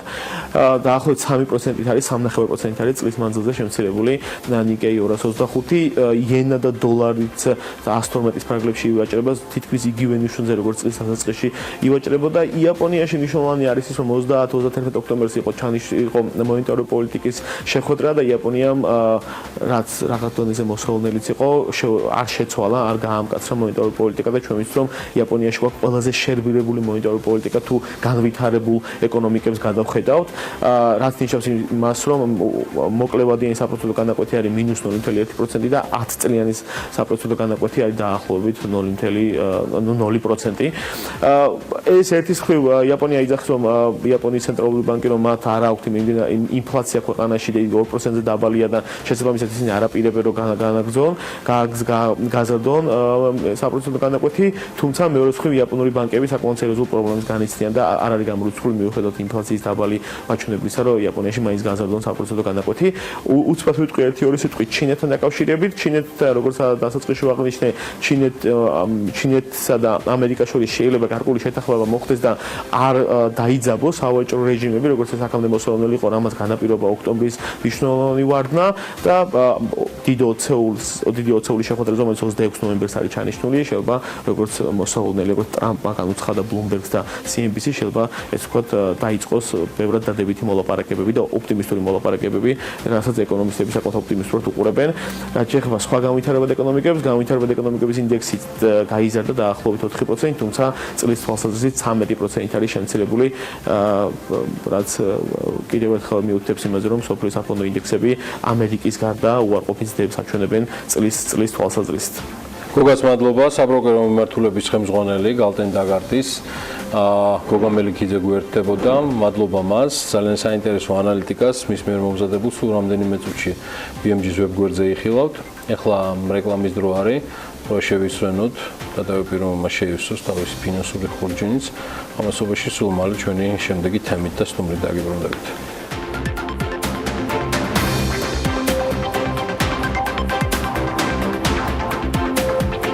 ეს ქონება ჩვენს ბალანსია, მაგრამ რა უფლებით უნდა დაუბრუნოთ? ეს არის გიორგი ქობულიას პასუხი თბილავი ამშენის ანუ საავიაციო ქარხნის აქციონერების განაცხადზე, რომლითაც ჩამორთმეული ქონების უკან დაბრუნებას ითხოვენ, როგორც დღეს ამ თემაზე გვექნება საუბარი, მაგრამ რეალურად რამდენიმე დღის წინ ქარხანაში გამართულ სპეციალურ ბრიფინგზე აქციონერების ადვოკატებმა განაცხადეს, მეწილეებს წინა ხელისუფლებამ ძალით დაათმობინა ქონება, ახალი ხელისუფლების პირობებში კი კანონიერ მფლობელებს ქონებას არ უბრუნებენ. დავა და სასამართლო პროცედურები 70 თვეზე მეტია მიმდინარეობს, რაც საავიაციო ქარხნის ადვოკატებს ყველაზე დიდ პრობლემად მიაჩნიათ. თავად ამ საქმის ირგვლივ, რომელსაც ქარხნის აქციონერების ადვოკატები თავისი ღირებულებითა და მნიშვნელობით წინა ხელისუფლების პირობებში ღამის ნოტარიუსების მეშვეობით სახელმწიფოს მიერ წართმეულ ყველაზე მასშტაბურ ქონებას ასახელებენ. ქარხანას, ანუ საავიაციო ქარხანას, უბრალოდ მის ყოფილ აქციონერებს, ალბათ სტატუსით ასეც არის, ადვოკატებიც რჩეული ჰყავთ, სულხან სალაძე საიადან, კახა კოჟორიძე, სულ ახლახანს პრეზიდენტ მარგველაშვილის იურიდიული მრჩეველი თუ არ ვწდები და საიას ყოფილი თავმჯდომარე, ასევე მაია მწარიაშვილი, თბილისის პროკურატურის ყოფილი ხელმძღვანელი. მე მადლობელი ვარ, რომ მიხეილ ჯახუა შემოგვიერთდება, ეხლა ამ თემაზე სასაუბროთ და გვეტყვის მეც საავიაციო ქარხნის თემატიკასთან დაკავშირებით, სწორედ ის წარმოადგენს ამ კომპანიას და მიხეილ ჯახუა კი თავად გახლავთ საიას იურისტი და ანალიტიკოსი. ბატონ მიხეილ, დილა მშვიდობის და გმადლობთ, რომ ხართ ჩვენთან ერთად. მოგესალმებით, მივესალმებით ჩვენს ტელემოყურებელს. ჩემი პირველი კითხვა არის კონკრეტულად ვის ინტერესებს წარმოადგენთ? ესენი არიან ფიზიკური პირები თუ ეს არის კომპანია, ბატონ მიხეილ? კონკრეტულად საქართველოს ახალგაზრდა იურისტთა ასოციაცია იცავს აქციონერთა ინტერესებს, 18 აქციონერის ინტერესს წარმოადგენთ ჩვენ სასამართლოში და გარდა ამისა ასევე ჩართული არიან სხვა ადვოკატები, რომლებიც სხვა აქციონერებს იცავენ, თუმცა პოზიცია და ესე ვთქვათ, განაცხადი არის ერთიანი და შესაბამისად ჩვენი სარჩელიც არის ერთიანად განხილული. ბატონ მიხეილ, საუბარია პანტიკო თორდიაზე, ყოფილ ერთ-ერთ მსხვილ აქციონერზე და მის გარდა კიდევ სხვა 17 აქციონერზე. სწორად მესმის, მე საკითხი თუ რაიმე კორექცია შეიტანდით. ანტიკო თორდიაზე და კიდევ 23 აქციონერზე საერთო ჯამში. საერთო ჯამში 24 აქციონერია, რომელიც დააობს, რომ მათ წაართვას. და ეს გადანაწილებულია იმ, ასე ვთქვათ, ადვოკატებს შორის, ვინც იყო წარმოდგენილი იმ პრესკონფერენციაზე, რომელიც რამდენიმე დღის წინ გაიმართა. დიახ, თუმცა კიდევ ერთხელ ვიმეორებ, რომ საქმე არის ერთიანი, ერთობლივი და შესაბამისად გამიჯნული არ არის და ვერც იქნება გამიჯნული, ვინაიდან იძულებაც ერთობლივად განხორციელდა. 70 თვის განმავლობაში განხილვა. თქვენ ამ შემთხვევაში რას გამოარჩევდით ამ თემიდან გამომდინარე? ერთის მხრივ ადვოკატები საქმისად დეკლარირებენ, რომ ეს იყო ერთ-ერთი უმსხვილესი ქონება თავისი ღირებულებით და მასშტაბით, რომელიც გასულ წინა ხელისუფლების პირობებში ჩამოერთვა ყოფილ აქციონერებს, მეორეს მხრივ 70 თვის განმავლობაში მიმდინარეობს განხილვა, აი ამ მეორე ნაწილით მართლა ვერავის ვერ გააკვირვებ, იმიტომ რომ თუ კი ვინმე რაიმეზე ჩივის, არის სწორედ სასამართლო პროცედურები. რა არის მთავარი წუხილი? ბატონ მიხეილ, თუ შეიძლება რომ გადმოგცეთ. კი ბატონო, ერთის მხრივ მე ვერ დაგეთანხმებით იმაში, რომ არ არის გასაკვირი 70 თვე საქმის განხილვა, როდესაც სახელმწიფოს ინტერესი არის გარკვეული საქმის განხილვაში, მაშინ ჩვენ დავინახეთ მსგავსი საქმეების განხილვაში, თუნდაც ავიღოთ მაგალითად რუსთავიორის საქმე, რომელიც ძალიან მცირე დროში იქნა განხილული, თუმცა აქ მხოლოდ დროის ფაქტორი არ არის, აქ არის სასამართლოს დამოკიდებულება ამ საქმის მიმართ, ის რომ გარკვეული ხნის განმავლობაში არ ინიშნებოდა საქმეები და არ ხდებოდა სხდომების გამართვა, ხოლო შემდგომში უკვე ბოლო ეტაპზე მოხდა გადაწყვეტილების მიღება საბოლოო იმ მოსამართლის მიერ, რომელიც არ იცნობდა საქმეს და მხოლოდ ერთი სხდომა გამართა არსებითად და ერთ დღეში მიიღო გადაწყვეტილება იმ საქმეზე, რომლის მასალებსაც ის ფიზიკურად ვერ გაეცნობოდა, ვერ მოასწრებდა. აქ ასევე იმაზეა საუბარი, რომ ან სასამართლოს ნაწილი რო განვიხილოთ, საუბარი არის იმაზე, რომ ის გადაწყვეტილება, რაც მიიღო პირველი ინსტანციის სასამართლომ, არსებითად განსხვავდება ყველა სხვა გადაწყვეტილებისგან, რომელიც მსგავსი ტიპის დავებთან დაკავშირებით დაკავშირებით არის მიღებული უზენაესი სასამართლოს მიერ და საკმაოდ საშიშ პრეცედენტს ამკვიდრებს. აკвидრებს პრეცედენტს, როდესაც რას გულისხმობთ შეიძლება? გულისხმობ იმას, რომ როდესაც სახელმწიფო არის გარიგების ერთი მხარე და გარიგების მეორე მხარე აცხადებს პრეტენზიას, რომ ეს გარიგება იყო იძულების ან სხვა არაკეთილსინდისიერი ფორმით დადებული, ყოველთვის სახელმწიფო არის ვალდებული, რომ ამტკიცოს, რომ ის არის კეთილსინდისიერი გარიგებაში, ანუ ამას შეგვიძლია დავარქვათ ძლიერი მხარე, სახელმწიფო როგორც ძლიერი მხარე უნდა ამტკიცებდეს პროცესზე, რომ ის იყო კეთილსინდისიერები გარიგების გადადების მომენტში. ამ კონკრეტულ დავაში კი სახელმწიფოს პოზიცია ანუ შემოიფარგლება მხოლოდ იმაზე მითითებით, რომ თითქოს და 24 აქციონერს ერთმნიშვნელოვნად ერთიანად გაუჩნდათ სურვილი, რომ ეჩუქებინათ სახელმწიფოსთვის, კიდევ ეს სურვილი კვირა დღეს და გაუჩნდა მათ ნაწილს და ვერ მოითმინეს დაუშვათ ორშაბათამდე, თითქოს და დღევანდელი პოზიციით იგივე ხელისუფლების და შემდგომში ეს დამტკიცდა სასამართლო გადაწყვეტილებით, დღევანდელი პოზიციით თითქოს არ ხდებოდა ქონების იძულებით გაჩუქება წინამმართველობის დროს, დღევანდელი ხელისუფლების პოზიციით თითქოს არ მომხდარა ესეთი რამ და არ არსებობდნენ ღამის ნოტარიუსები, თუმცა თვითონ წინა ხელისუფლების წარმომადგენლები აღიარებენ იმას, რომ წაიღეს, წაართვეს ეს აქციები და დღეს წუხის ეს არის დეკლარირებული ბატონ მიხეილ უკვე ჩვენებების დონეზე, რომ აღიარებენ, რომ წაიღეს. განცხადებებზეა საუბარი. საჯარო განცხადებებზე, სადაც წინა პრეზიდენტი ამბობს, რომ წაართვეს აქციონერებს ეს აქციები, თუმცა დღევანდელი ხელისუფლება და დღევანდელი მმართველი ძალა იგივე სასამართლოზე პოზიციას აფიქსირებს, რომ არა 24 აქციონერს ერთიანად გაუჩნდა სურვილი, რომ ეჩუქებინა. მე ერთი სანამ ისევ თბილავი ამ შენის თემას დავაბრუნდები, აი იმ საკითხზე, რაზეც არ დამეთანხმეთ და დიდი მადლობა კიდევ ერთხელ მე აქ იმისთვის ვაწყობთ სწორედ ამ ეთერებს, რომ მაქსიმალურად იყოს კომუნიკაცია და დებატი. მე მაინტერესებს თქვენ როგორც საიას წარმომადგენელს, რატომ გაგიკვირდათ 70 თვე, რას გულისხმობ ბატონ მიხეილ აუხსნი? არა პარალელის გავლება, თქვათ რუსთავი ორთან, არამედ გამომდინარე იქიდან, რომ ბიზნესის ზოგადად საზოგადოების უდიდესი ნაწილი სწორედ ვადებთან დაკავშირებით წუხს სასამართლო პროცედურების. აქ აი ამ კუთხით თბილავი ამ შენის საქმე მიუხედავად მისი მასშტაბისა და ქონების მოცულობისა, ანგნებავ ღირებულებისა, რაიმეთი გამონაკლისია? ანუ ზოგადად საქმეების გაჭიანურება რომ პრობლემა არის თანამედროვე დღევანდელი სასამართლოსი, ამაზე ჩვენი ორგანიზაცია არაერთხელ აღნიშნავს და განცხადებებში აცხადებს, მათ შორის სასამართლოს წარმომადგენლობაც, რომ ისინი გადატვირთულები არიან და ბევრი საქმე აქვს განსახილველი. ანუ ეს არის თავად სასამართლო უწყებების მხრიდან დადასტურებული. ანუ თქვენ ხელოვნურ გაჭიანურებას რაში ხედავთ? ხელოვნურ გაჭიანურება მაგალითად იმაში მდგომარეობს, რომ 3 წლის განმავლობაში არც ერთი სხდომა არ იყო ჩანიშნული. იგივე ვთქვათ სასამართლოს ნაწილში დარღვევა არის ის, რომ 5 წლის განმავლობაში კოლეგია განიხილავდა პირველ ინსტანციაში და ერთი მოსამართლე თავმჯდომარეობდა ამ კოლეგიას და ბოლო ეტაპზე საპროცესო კანონმდებლობის სრული დარღვევით შეცვალეს მოსამართლე, თან შეცვალეს ისე, რომ ჩართეს მოსამართლე, რომლის მეუღლეც მუშაობდა სადაო კომპანიაში, სოსოხურსკაიაზე გვაქვს საუბარი, რომლის აცილებას მოხდა საქმე და ასევე უკანონო ჩართეს მეორე მოსამართლე, რომელმაც ერთ დღეში გადაგვიწყვიტა დავა. ანუ აქ საუბარი პარალელი ჩემი მდგომარეობდა იმაში, რომ თქვა რუსავი ორის დავა ძალიან მოკლე ვადაში განიხილა, როდესაც არსებობდა ინტერესი. ამ შემთხვევაში მოხდა ხელოვნურად გაჭიანურება, რაც სხვა საქმეებშიც ხდება სამწუხაროდ. კი ბატონო. და ბატონ მიხეილ, ბოლო შეკითხვა ისევ და ისევ ჩვენი ამ თემასთან დაკავშირებული პროლოგიდან გამომდინარე. ეკონომიკის დღევანდელი მინისტრი აცხადებს, რომ ქონება მათ ბალანსია და შესაბამისად სასამართლო გადაწყვეტილების გარეშე ამის დაბრუნება მას წარმოუდგენლად მიაჩნია. რა იყო გაერთიანებულად ჯამში მოთხოვნა თბილავი ამ შენის იურიდიული მრჩევლებისა და ადვოკატებისა და რა სიტყვა თქვენ ერთის მხრივ პროცედურების დაჩქარებას და მეორეს მხრივ რას? აი თუ შეიძლება ეს გზავნილი რომ კიდევ ერთხელ ჩამოვაყალიბოთ. კი ბატონო, ამ შემთხვევაში იმან რომ 70 თვის განმავლობაში გრძელდება სხდომა, ჩვენ ასევე მინიშნებას გვაძლევს იმას, რომ ეს არ არის რიგითი დავა სასამართლოსთვის. იმანაც რომ აბსოლუტურად პრაქტიკის საწინააღმდეგო გადაწყვეტილება მიიღოს თბილისის საქალაქო სასამართლო, ასევე მიგვანიშნებს იმას, რომ აქ არ არის სასამართლო დამოუკიდებელი, თავისუფალი და აქ ასევე მნიშვნელოვანი არის პოლიტიკური ნების არსებობა. უბრალოდ უხერხული და სირცხვილია, როდესაც ვამბობთ, რომ ანუ თქვენ აქ მაინც ხედავთ პირდაპირ ანირებად, შეიძლება მტკიცებულება ხელთ არ ქონდეთ სახელმწიფოს ჩართულობას, რომ არ იყოს მიღებული სწორი გადაწყვეტილება? სახელმწიფოს ჩართულობა ან გზავნილი იყოს იგივე სასამართლოს მიმართ, რომ ამ კონკრეტულ საქმესთან დაკავშირებით ან დაჩქარდეს პროცედურები, ან სხვა მიმართულებით რაიმე მესიჯი იყოს გაგზავნილი თუნდაც იგივე საჯარო განცხადებებისას.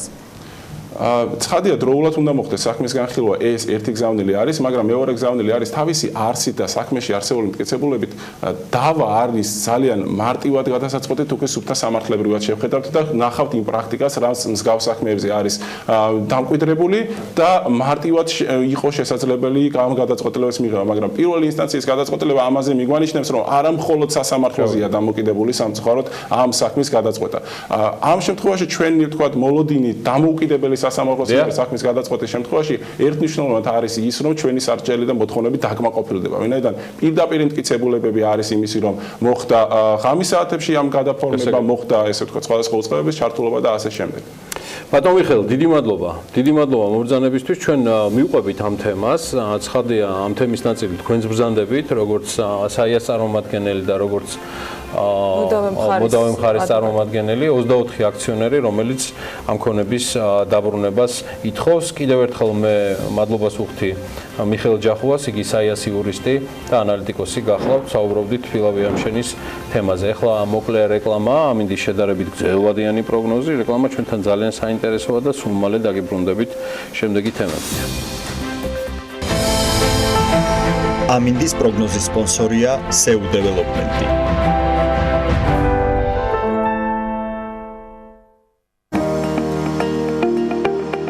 ამინდის პროგნოზის სპონსორია სადაზღვევო კომპანია უნისონი. თავისუფალი დაზღვევა თქვენი სიმშვიდისათვის.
ამინდის პროგნოზის სპონსორია SEU დეველოპმენტი.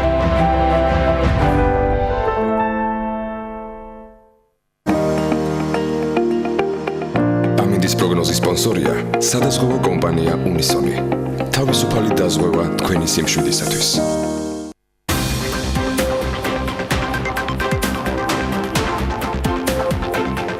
4 წელი და მეტი ასე შეგვიძლია ავთვალოთ ევროკავშირთან გაფორმებული ასოცირების ხელშეკრულების ამოქმედების ვადა, რომელმაც 4 წლის და კიდევ ცოტა მეტი ხნის ადრე საქართველოს ძალიან მნიშვნელოვან სარგებლობთან ერთად რიგი ვალდებულებების შესრულებაც დააკისრა. კალენდარული ცხრილით გაწერილ ვალდებულებებში ძალიან ბევრი თემა ხვდება, მათი ნაწილი უდაოდ ვადამდე შესრულებულია. ამ სტუდიაში ცალკეულ შემთხვევებში ბევრი გვისაუბრია, თუმცა არის მიმართულებები, რომლებიც კონკრეტულ გამოწვევებად ჯერ კიდევ გვაქვს. დღეს არ მხოლოდ ზოგადი ფრაზებით შემოვიფარგლებით და ვერც იმას შეკვირდებით, რომ ასოცირების ხელშეკრულების რამდენიმე ასეულ გვერდს სრულად გადავხედავთ იმისთვის, რომ ზუსტად ვიცოდეთ პასუხი. საშინაო დავალების რამდენად კარგად შემსრულებლები ვართ, რა შევასრულეთ და რა დაგვრჩა შესასრულებელი. თუმცა ჯამში ყველა მიმართულების მოცვა გაგვიჭირდება, ამიტომ დროა სტუმართან დავიწყოთ საუბარი. გიორგი ჩიტაძე, საქართველოს სავაჭრო სამრეწველო პალატის სერვისების და რეგიონული განვითარების დეპარტამენტის უფროს მასპინძლობს სტუდიაში, რომელთანაც საუბარი პირველ რიგში სწორედ ევროპასთან ვაჭრობის ნაწილზე არსებულ ვალდებულებებზე და უკვე შესრულებულ პასუხისმგებლობაზე DCFTA-ის მიმართულებით მინდა ვიკითხო. ბატონო გიორგი, მოგესალმებით, მადლობა რომ ხართ ჩვენთან და თავში აღნიშნე რომ არის რიგი მიმართულებები, რომელიც წინასწარ არის შესრულებული საქართველოს მხრიდან ვადაზე ადრე წინსწრება და ამას ძალიან დიდი სიამაყით გვაცნობენ ხოლმე კონკრეტული სამინისტროების წარმომადგენლები. თუმცა მეორე მხრივ თავადაც აღნიშნავენ რომ ეს გარკვეულწილად საქართველოსთვის რთული ეტაპი არის და გამოწვევა არის, როდესაც ერთდროულად რაღაც ვალდებულებებზე ვიღებთ პასუხისმგებლობას, რომ აი ამას შევასრულებთ. დღეს სად გვაქვს ყველაზე კარგი მდგომარეობა და რა მიმართულებებში გვაქვს პრობლემები, ჩამორჩენები შესრულების ნაწილში, იმიტომ რომ რამდენიმე ეტაპად უნდა მოხდეს რიგი რეგულაციების შემოღება. მოგესალმებით. რა თქმა უნდა, ყოველთვის კარგია, როდესაც ვსაუბრობთ იმაზე, რომ რაღაცები წინსწრებით სრულდება და რაღაცები შევა არ სრულდება, მაგრამ საბედნიეროდ ისეთი ეს მიმართულებით, რომელიც ასოცირების შეთანხმების ერთ-ერთი ყველაზე უფრო დიდ ასე ვთქვათ, მნიშვნელოვან და ფართო მიმართულებას წარმოადგენს, ჩამორჩენები ნაკლები გვაქვს, თითქმის შეგვიძლია ვთქვათ, რომ არ გვაქვს და ამაზე მეტყველებს მათ შორის ჩვენი ევროპელი კოლეგების შეფასებებიც, რომ საქართველოს არის მოწინავე ქვეყანა, თუ ჩვენ ერთმანეთს შევადარებთ საქართველოს, მოლდოვას და უკრაინას, რომ ამ მიმართულებით ყველაზე უფრო ასე ვთქვათ, კარგად ვასრულებთ საშინაო დავალებებს და თქვენ სწორად აღნიშნეთ, რომ რაღაც ნაწილში არის შემთხვევები, როდესაც მაგალითად შესრულება არის წინსწრებად გაკეთებული.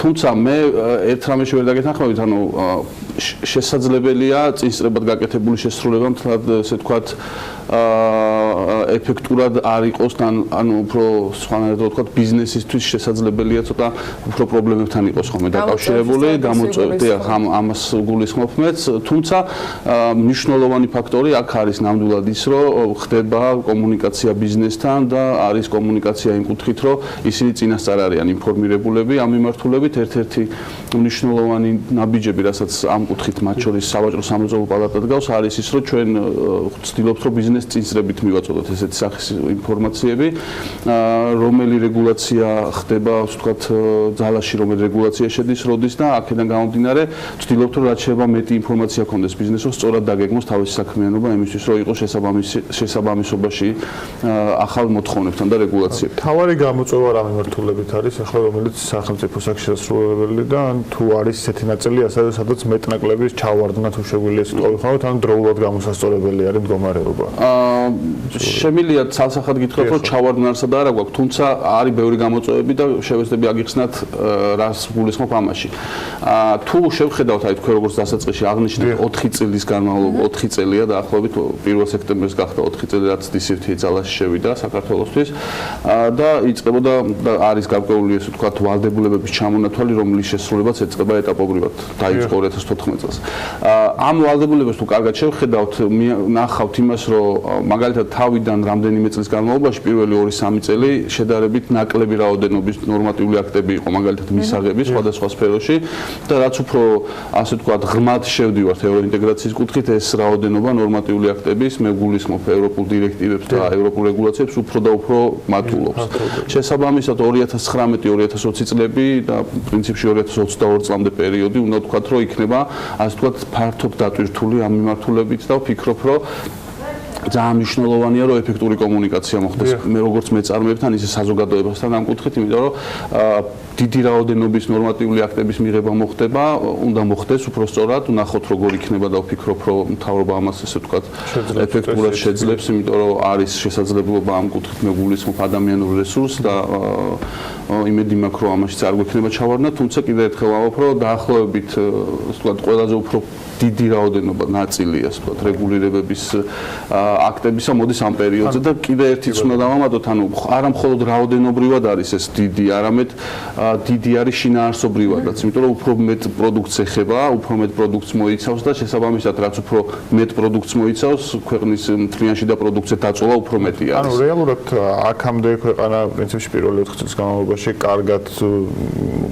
ხო, მოიქცა ამ რა ქვია DCFTA-სთან მიმართებით და თუმცა თავარი ეხლა იწყება, ხო შეგვიძლია ვთქვათ, იმიტომ რომ ყველაზე დიდი სირთულის გამოწვევები ეხლა დგება პრინციპში 2020 წელს. კონკრეტიკაზე გადავიდეთ უფრო მეტად, იმიტომ რომ ხშირ შემთხვევაში, როდესაც ევრო რეგულაციებს ახსენებენ ხოლმე, ხდება ისე, რომ მოსახლეობისათვის პრობლემებთან ასოცირდება და რეალურად იმის აღქმა, რომ ეს ნიშნავს სტანდარტების ხარისხის დაახლოებას ევროპულ სტანდარტებთან ტარიფთან და ხარისხთან, რომელიც კონტროლირებადი გარკვეულ ჩარჩოებშია მოქცეული, უკვე მეორე ეტაპზე გადადის ბევრი მიზეზით. მაშინ შეიძლება რაღაცა ბიზნესისთვის ეს პროდუქტის გაძვირებას, წარმოების გაძვირებას ან რაღაცა მსგავს, თქვათ, ხარჯებს უკავშირდებოდეს. აი კონკრეტული შემთხვევები მინდა რომ ჩვენი მაყურებლისთვის გახდეს ცნობილი, რა გვაქვს დღესდღეობით, რაც შეგვიძლია ვთქვათ, რომ აი ის რაც ევროპაში არის მოთხოვნა, საქართველოში ამ ნაწილს დღეს უკვე ვაკმაყოფილებს და არ ველოდებით 2022 წელს.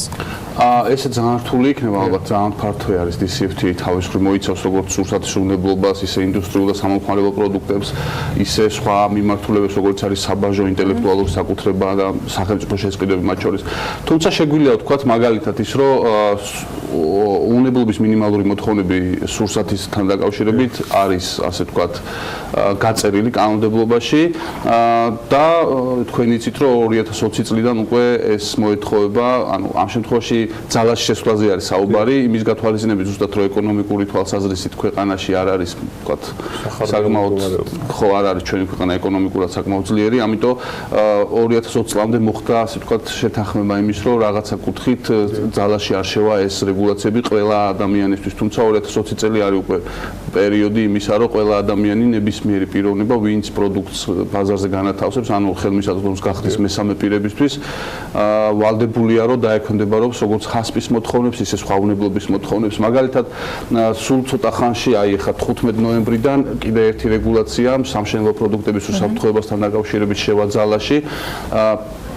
რომელიც შეგვიძლია ვთქვათ, რომ წინსწრებად შესრულდა, ამ რეგულაციის შესრულება დაგეგმილი იყო 2022 წელს, მაგრამ მოხდა მისი, ვთქვათ, წინსწრებით შესრულება და რამდენიმე სამშენებლო პროდუქტზე, როგორც არის ცემენტი, არმატურა, სამშენებლო საქმიანობაში გამოყენებული ელექტროკაბელები და პლასტმასის მილები, აი ამ პროდუქტზე გავრცელდება ევროპული რეგულაციები. ჩვენ შეგვიძლია ვთქვათ, კიდე სხვა ასე ვთქვათ, მიმართულებით, მაგალითად, პირუტყვის აღწერის მიმართულებით დაინერგა გარკვეული რეგულაციები სურსათის უნებლობაში და ვეტერინარიაში. ასევე ინდუსტრიული პროდუქტებთან დაკავშირებით გვაქვს მიღებული რეგულაციები, რომელიც დაკავშირებული არის მაგალითად რაღაც ტექნიკასთან, მაგალითად როგორც არის ცხელწლის გამათბობლები, ლიფტები და სხვა. ასევე ძალიან მნიშვნელოვნად უნდა აღინიშნოს ისიც, რომ კარგი, ასე ვთქვათ, პროგრესი გვაქვს სახელმწიფო შესყიდვების მიმართულებით. იქ საკმაოდ ინტენსიურად, ასე ვთქვათ, კარგად მიმდინარეობს ევროინტეგრაცია. ვფიქრობ, რომ დაახლოვება კარგ ეტაპზეა და იმედი მაქვს, რომ ესე გაგრძელდება იმ მიმართულებითაც. გამოიხატება ეს როგორც მაგალითად ამ თვითონ სახელმწიფო შესყიდვების სისტემის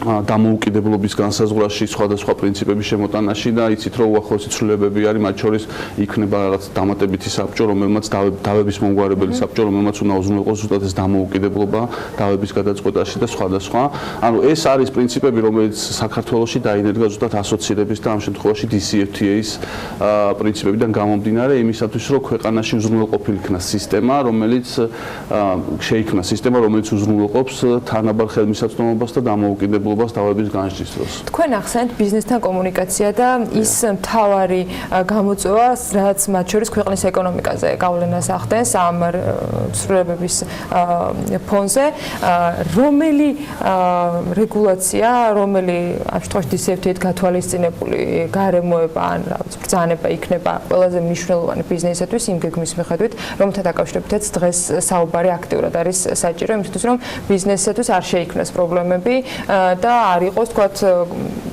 დამატებითი ხარჯების ან დამატებითი თქვათ ინფრასტრუქტურის მოწყობისათვის საჭირო და აუცილებელი თანხები ბიზნესზე გაკოტრების ან პრობლემების ან რა ვიცი დაწესების მიზეზი. გასაგებია, ესეთი ესე თქვათ ცალკე რამე ერთი აღებული დირექტივა არ არსებობს, თუმცა შემიძლია გითხრათ მაგალითად უახლოესი ცვლილებები, რომელიც ახლა შედის ძალაში, პროდუქტის უსაფრთხოებისა და თავისუფალი მიმოქცევის კოდექსით, რომლითაც ინდუსტრიულ და სამომხმარებლო პროდუქტებზე, ანუ ყველა იმ პროდუქტზე, რომელიც არ იჭმევა და ისე არის ბაზარზე განთავსებული, ანუ მომხმარების პროდუქტები იქნება ეს, არ ვიცი, ელექტროპროდუქტი თუ სხვადასხვა.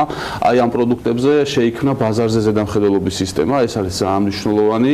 ჩვენი შეხვედრებისთვის, როდესაც რეგიონებში ბიზნესებს ხვდებით და არა მხოლოდ რეგიონებში, ვცდილობთ, რომ სწორად მივაწოდოთ ინფორმაცია, ანუ რას გულისხმობ ახლა მე. ანუ ზუსტად ისეთივე სისტემა, როგორც მოქმედებს სურსათზე ქვეყანაში და ხდება სხვადასხვა სახის რეაგირებები ბაზარზე, ბაზრიდან ამოღება თუ სხვადასხვა. ესეთივე სისტემა პრინციპულად სხვა პრინციპებზე შეება დაყრდნობილი, თუმცა აი ესეთი სისტემა შეიქმნა ზუსტად ასე ვთქვათ ინდუსტრიულ პროდუქტებთან და სამხმარო პროდუქტებზე და ვფიქრობ, რომ ეს არის ყველაზე დღეს ამ წუთას ყველაზე უფრო მნიშვნელოვანი, რომ სწორად გავაგებინოთ მეწარმეებს, როგორ პრინციპებზე დაფუძნებით მუშაობს ეს სისტემა, რა არის ის ძირითადი ნიუანსები, რასაც მათ ყურადღება უნდა მიაქციონ იმისათვის, რომ ასე ვთქვათ, არ დაექვემდება რომ სხვადასხვა სახის სანქციებს სახელმწიფოს მხრიდან. და შეჯამების ნაწილში მინდა კიდევ ერთხელ განმარტება გავაკეთოთ, რას ნიშნავს და რამდენად მნიშვნელოვანი, როდესაც სტანდარტების დაახლოება და გათანაბრება და სტანდარტების თანხმდრა ხდება ევროპულ და ქართულ ბაზარზე. იმის გათვალისწინებით, რომ ქართული პროდუქტისათვის ევროპული ბაზარი ფაქტობრივად ამასოცირების ხელშეკრულების და თავისუფალი ვაჭრობის შეთანხმების და DCFTA-ის გათვალისწინებით ღია არის და დღეს გარკვეული ბარიერების ჩახსნით არის უკვე შესაძლებელი პროდუქტის გატანა. აი ეს დაახლოება და სრული სინქრონიზაცია რეალურად 4-5 წელიწადში რა შესაძლებლობას აჩენს, ანუ რად გვიღირს რომ მთელ ამ რეგულაციებს ეს არის იდეაში შეკითხვა, რომელიც ყოველთვის არის ძალიან აქტუალური და ვფიქრობ, რომ ალბათ ვერავინ ვერ გაიქცევა ამ შეკითხვაზე, ვერც შეკითხვის დასმას და მერე ვერც პასუხის გაცემას ამ მიმართულებით. პირველი უნდა აღვნიშნოთ, რომ ევროკავშირთან ჩვენი, ესე ვთქვათ, ეკონომიკური ინტეგრაცია და ყველა აი ამ ვალდებულების შესრულება, რაც ფართოდ არის გაწერილი ასოცირების შეთანხმებაში და ამ შემთხვევაში DCFTA-ს გულისხმობ, პირველ რიგში დაკავშირებულია იმისკენ, რომ პროდუქტი, რომელიც საქართველოში განთავსდება ბაზარზე და აქ მინდა რომ კარგად გაიგოს მსმენელმაც და მაყურებელმაც, რომ ჩვენ არ საუბრობთ ხოლმე იმაზე, რომ DCFTA-ის ამოქმედებით ან DCFTA-ის ვალდებულებების შესრულებით პროდუქცია საქართველოში წარმოებული გავა ევროკავშირის ბაზარზე. ამას აქ მეორე უფრო მნიშვნელოვანი ნაწილიც ასევე კერძოდ ის, რომ პროდუქტი, რომელიც ევროპული სტანდარტების შესაბამისად დამზადდება, ანუ იმ სტანდარტების შესაბამისად, რომელსაც ქვეყანა დანერგავს ამ მიმართულებით, განთავსდება ქართულ ბაზარზე. ანუ ჩვენი შვილები, ჩვენი არ ვიცი, ახლობლები მოიხმარენ, ჩვენ მოვიხმართ ამ პროდუქტს, ეს ნიშნავს იმას, რომ უსაფრთხოება ჩვენი ჯანმრთელობის ბევრად უფრო მაღალ ეტაპზე გადადის და ფიქრობ, როცა ამაზე არის საუბარი, ანუ ჯანმრთელი პროდუქტი უნდა მივიღოთ თუ არა, თუ უნდა ვიცხოვროთ თუ არა ჯანმრთელ გარემოში, ალბათ ყველაზე პრიორიტეტული ეს მიმართულება არის დღეს. ამიტომ ჩვენ როცა ვამბობთ DCFTA-ის ეფექტს ჩვენს, ასე ვთქვათ, ზოგადად გარემოზე ან ეკონომიკაზე, არ უნდა დაგვავიწყდეს არც ერთ შემთხვევაში ის ეფექტი, რასაც ეს დაახლოვება და DCFTA ზოგადად თითოეული ჩვენგანის ცხოვრებაზე მოახდენს, ზუსტად იმ პირობებში, რომ გააუმჯობესებს ჩვენი უსაფრთხოებას და მოვიხმართ უსაფრთხო პროდუქტებს, არ ვიცი, ვივლით გარემოში, სადაც ასე ვთქვათ, უსაფრთხო იქნება ის გარემო პირობები, იქნება ეს არ ვიცი, ჰაერი თუ სხვადასხვა და ესაა ყველაზე მნიშვნელოვანი. და რა თქმა უნდა, ყველაფერი ის, რაც მე დაკავშირებული არის ეკონომიკურ წარმატებასთან, იმ კუთხით, რომ საქართველოში წარმოებული პროდუქტები პირდაპირ ყოველგვარი შეზღუდვების გარეშე შესაძლებლობა ექნება, რომ მოხვდეს ევროპულ ბაზარზე. და ეს მნიშვნელოვანი არის მათ შორის ტურისტებისთვის, რომლებიც საქართველოში ჩამოდიან და საქართველოს ტურიზმის პოტენციალისათვის, რომელზეც საუბარს გავაგრძელებთ რეკლამის რეკლამის შემდეგ. ძალიან დიდი მადლობა ბატონო გიორგი, დარწმუნებული რომ მომავალში კიდევ გიმასპინძლებთ და უკვე კონკრეტულ გამოწვევებზე და გადაწყვეტილებებზე ვისაუბრებთ და არა ასე ფართოდ კონკრეტულ თემატიკასთან. დარწმუნებული რომ ჩვენი მაყურებლისთვის ძალიან საინტერესო იქნება არსებული თუ მისაღებით, სრულებებთან დაკავშირებით საკითხების განხილვა. გიორგი ჩიტაძე, საქართველოს სავაჭრო სამრეწველო პალატის სერვისების და რეგიონული განვითარების დეპარტამენტის უფროს მასპინძლობით საქმიანი დილის ეთერში და როგორც დაგიანონსეთ, ტურიზმზე გავაგრძელებთ საუბარს, ახლა რამდენიმე წუთში რეკლამის შემდეგ. ამინდის პროგნოზის სპონსორია SEU დეველოპმენტი.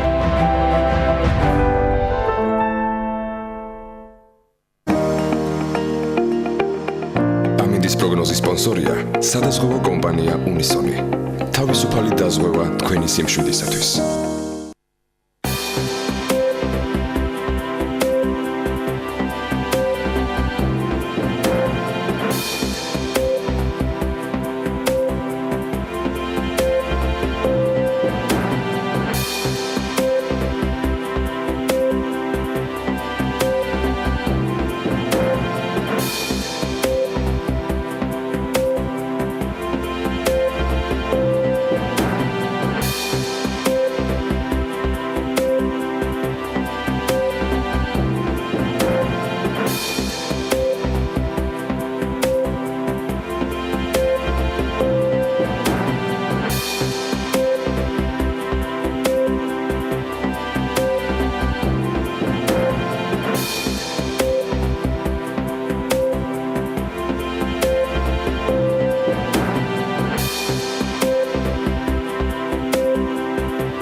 ამინდის პროგნოზის სპონსორია სრულად დეველოპმენტი.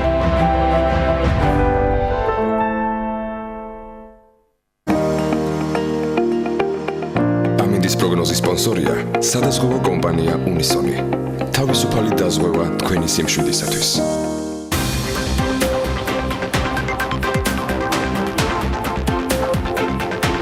ტურიზმის ეროვნული ადმინისტრაცია დღეს განახლებულ სტატისტიკას გამოაქვეყნებს. 10 თვის შედეგების მონაცემებს BMG-ს ეთერებში ჩვენი რეპორტიორები აუცილებლად გაგაცნობენ, თუმცა იქამდე მონაცემები და უფრო მეტად მიმართულებები, რომელიც საქართველოს ტურიზმის მიმართულებით მახასიათებლად ჩამოყალიბდა, სტუმრებთან ერთად უნდა მიმოვიხილოთ. 9 თვის ჯამში ტურისტების რაოდენობა 18%-ით არის გაზრდილი და ხოლო ვიზიტორების რაოდენობა 11%-ით გაიზარდა. აქ საინტერესოა ის, რომ ყველაზე მეტი მოგზაური ქვეყნის მასშტაბით თბილისში შემოვიდა, სტუმრების განსაკუთრებით იზიდავს ძველი თბილისი, ორიგინალური ვიწრო ქუჩებით, ისტორიული ადგილებითა და ეკლესია-მონასტრებით. ტურიზმის ეროვნული ადმინისტრაციის ინფორმაციით, დედაქალაქის შემდეგ ყველაზე მეტი მოგზაური ბათუმში იყო ჩასული, ტურისტებს განსაკუთრებით კვარიათი, ბოტანიკური ბაღი, გონიოს ციხესიმაგრე და სხვა მიმართულებები აინტერესებდა. ათეულში სხვათა შორის მარნეულიც შევიდა. შეიძლება ითქვას, აქ არის კულტურების კვეთა, ასე ამბობს ტურიზმის ადმინისტრაცია, სადაც განსხვავებული ეროვნების ადამიანები ცხოვრობენ და ეს არის ერთ-ერთი ინტერესი მათი ინფორმაციით. საქართველოს უძველეს დედაქალაქში მცხეთაში ასევე საკმაოდ დიდი რაოდენობის ტურისტი დაფიქსირდა და ყველაზე მეტად ამ ქალაქების ისტორიული სიძველეებით არიან დაინტერესებულები მოგზაურები, სვეტიცხოველი, ჯვრის მონასტერი, არმაზის ციხესიმაგრე, სამთავრო და ასე შემდეგ. პოპულარობით სარგებლობს ყაზბეგიც, აქ ტურისტების განსაკუთრებით გერგეთის სამება იზიდავს, სტუმრებისთვის საინტერესოა გუდაური. მიუხედავად იმისა, რომ გუდაური ზამთრის კურორტად ითვლება, ის მიმზიდველია ზაფხულშიც, ვინაიდან დამსვენებლებს სხვადასხვა ტიპის ლაშქრობებს თავაზობს. ასევეა სიღნაღი, რომელიც უცხოელებში განსაკუთრებული ინტერესს იწვევს. ათეულში ასევე შევიდა რუსთავი, რომელიც თბილისთან ახლოს მდებარეობს. ათეულს ამთავრებს კახეთის ადმინისტრაციული ცენტრი თელავი. უგემრიელესი კერძები და ღვინო კახეთის სავიზიტო ბარათია და მაგნიტივით იზიდავს როგორც ადგილობრივ, ასევე უცხოელ სტუმრებს. ჯამში რა უფრო მეტად დაინტერესებს ტურისტებს საქართველოში, ეს რა მიმართულებით არიან ისინი ამ შემთხვევაში ჩვენ ქვეყანაში მოგზაურები დაინტერესებული, ეს არის მხოლოდ სიძველეების მონახულება, მხოლოდ ღვინის ტურიზმი დაინტერესება თუ ასე შემდეგ და ზოგადად რითი შეიძლება რომ საქართველოს მოიზიდოს კიდევ უფრო მეტი ტურიზმი და მოიზიდოს მაღალშემოსავლიანი, მაღალბიუჯეტიანი ტურისტები. ამაზე ვისაუბრებთ ჩვენ სტუმარ მასპინძელთან, მაია სიდამოიძეს და ნილიონის ბიზნეს სკოლის ტურიზმის ცენტრის ხელმძღვანელთან და Skype-ის დახმარებით ბათუმიდან მამუკა ბერძენიშვილი ტურიზმის ინსტიტუტის ხელმძღვანელი შემოგვერდება. მაიკო დილამშვიდობის მისაუბრებ ბატონ მამუკასაც. არ იქნება მხოლოდ რესპონდენტი. დარწმუნებული ვარ, შენს ჩაგურთები ამ თემაში, თუმცა სანამ ბატონი მამუკა შემოგვერდება, მინდა შენ გითხო ამ სფეროში ბევრად პროფესიონალ შემთხვევით, კონკრეტული გამოცდილებით, ბიზნესით და ასე შემდეგ, დღეს საქართველოში პრობლემა დგას გათვლებზე, ანუ სახელმწიფოს მხრიდან გათვლებია არასწორი მაღალბიუჯეტიან ტურისტებზე და დაბალბიუჯეტიან ტურისტებზე. ამის არასწორ დაგეგმვას ვაკეთებთ. გასაგები არის, რომ ბევრი ტურისტიდან შეიძლება უფრო მეტი იყოს დაბალბიუჯეტიანი, მაგრამ ჩვენ სახელმწიფოს მხრიდან გვაქვს არასწორი პოლიტიკა არჩეული?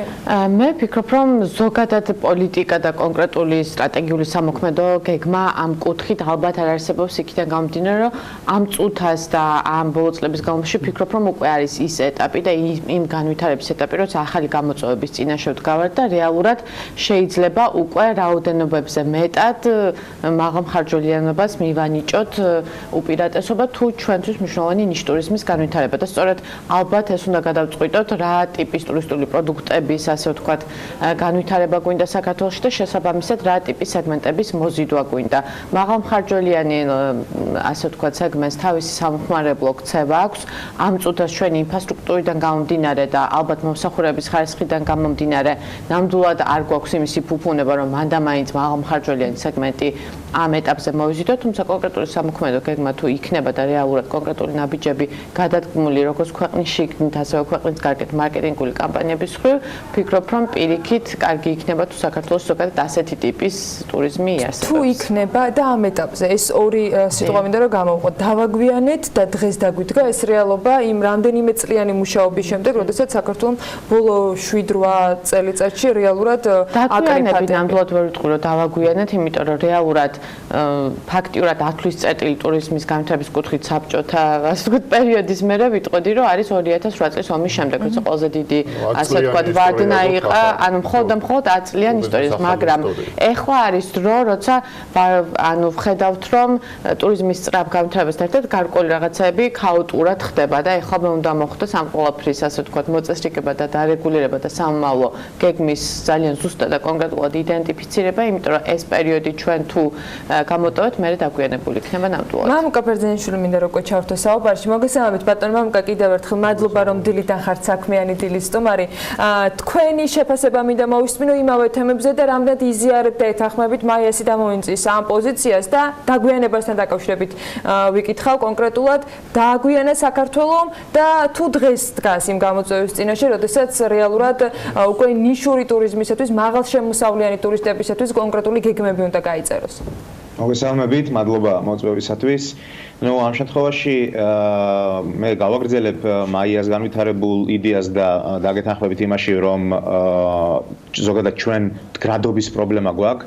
მდგრადი ტურიზმი არაერთხელ გვსმენია ჩვენ სხვადასხვა პროფესიონალისტ თუ სხვადასხვა სატელევიზიო ეთერის საშუალებით, თუმცა რეალურად ამას მდგრადობასთან არავითარი კავშირი არ აქვს.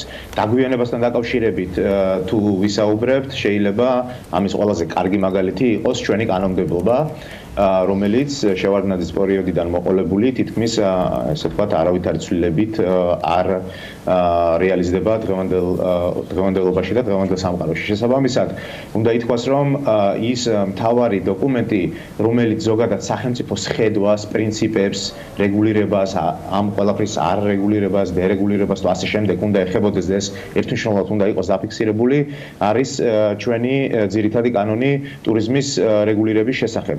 სამწუხაროდ ამ კანონში ჩვენ არაფერს და ვერაფერს ვერ ხედავთ იმის თუ რა ხედვა გააჩნია ქვეყანას, სად უნდა ერეოდეს ის კონკრეტულ ბიზნეს საქმიანობაში, სად უნდა უთმობდეს ბიზნეს იმოქმედოს თავისუფლად თუ ასე შემდეგ.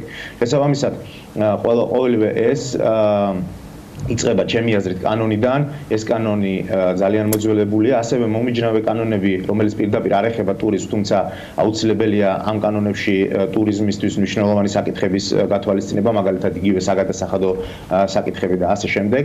ბატონო, ეს კანონის პრეროგატივა, ასე ვთქვათ, თუ ცალკე რაღაც გრძელვადიანი გეგმა უნდა იყოს შემუშავებული, ანუ კანონი რამდენად შეიძლება მოიცავდეს ამას. ამ შემთხვევაში მე ამ მიმართულებით არაპროფესიონალი ვარ და ზოგად კითხავს, ამიტომ გისვავთ. ხოლმე არ უნდა იყოს ამისთვის ცალკე რაღაც გრძელვადიანი დებულება და მიმართულება, რომელსაც იმუშავებს შემდეგ უკვე სახელმწიფო. მოგეთანხმებით, კითხვა ძალიან სწორია.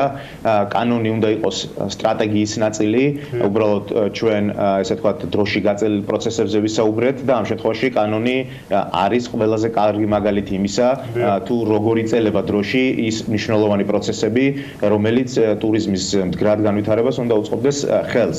შესაბამისად, იმ შემთხვევაში, როცა რეალურად ჩვენ ტურიზმის განვითარების სტრატეგია არ გაგვაჩნია, უბრალოდ გაგვაჩნია ეს არის ფურცელზე და მისი რეალური განხორციელება დღესდღეობით არ ხდება და ეს ძალიან ცუდია საბოლოო ჯამში ქმნის ამ პრობლემას. ფურცელზე არსებული სტრატეგია თქვენთვის რამდენად დამაკმაყოფილებელია? როგორ? ფურცელზე არსებული სტრატეგია თქვენთვის ამ გამოწვევების საპასუხოდ რამდენად დამაკმაყოფილებელია? იგივე ამ სტრატეგიაში წერია ის, რომ რაზეც ჩვენ საუბრობთ და თქვენ საუბრობთ მანამდე, მაღალშემოსავლიანი ტურისტების საჭიროება. თუმცა როგორ უნდა მოვახდინოთ ამ ყველაფრის რეალიზება, ამაზე იქ საუბარი არ არის. კი, ყველას გვესმის, რომ მაღალშემოსავლიანი ტურისტი უნდა გყავდეს, მაგრამ როგორ უნდა გააკეთოს ეს სახელმწიფომ, ამაზე საუბარი არ არის და მეორე, არც სახელმწიფოს ქმედებაში არ არის კაფიოდ გამოხატული ეს, ესე ვთქვათ, მექანიზმები, რომელიც უნდა განსაზღვრავდეს მაღალშემოსავლიანი ტურისტების. ბატონო მამუკა, თქვენ როგორ ხედავთ, ანუ გასაგებია, რომ კანონი ვერც ასრულების ნაწილში ვერ პასუხობს და ზოგადადაც თქვენგან არის დიდად არ მოგწონთ ეს კანონი. თქვენ როგორ ხედავთ აი ამ ნაწილში გამოსავალს და შეაჯამოთ ზოგადად არსებული სიტუაცია და ასევე პერსპექტივები ამ მხრივ, როგორ უნდა მოვიზიდოთ ეს მაღალბიუჯეტიანი ტურისტები მათ შორის?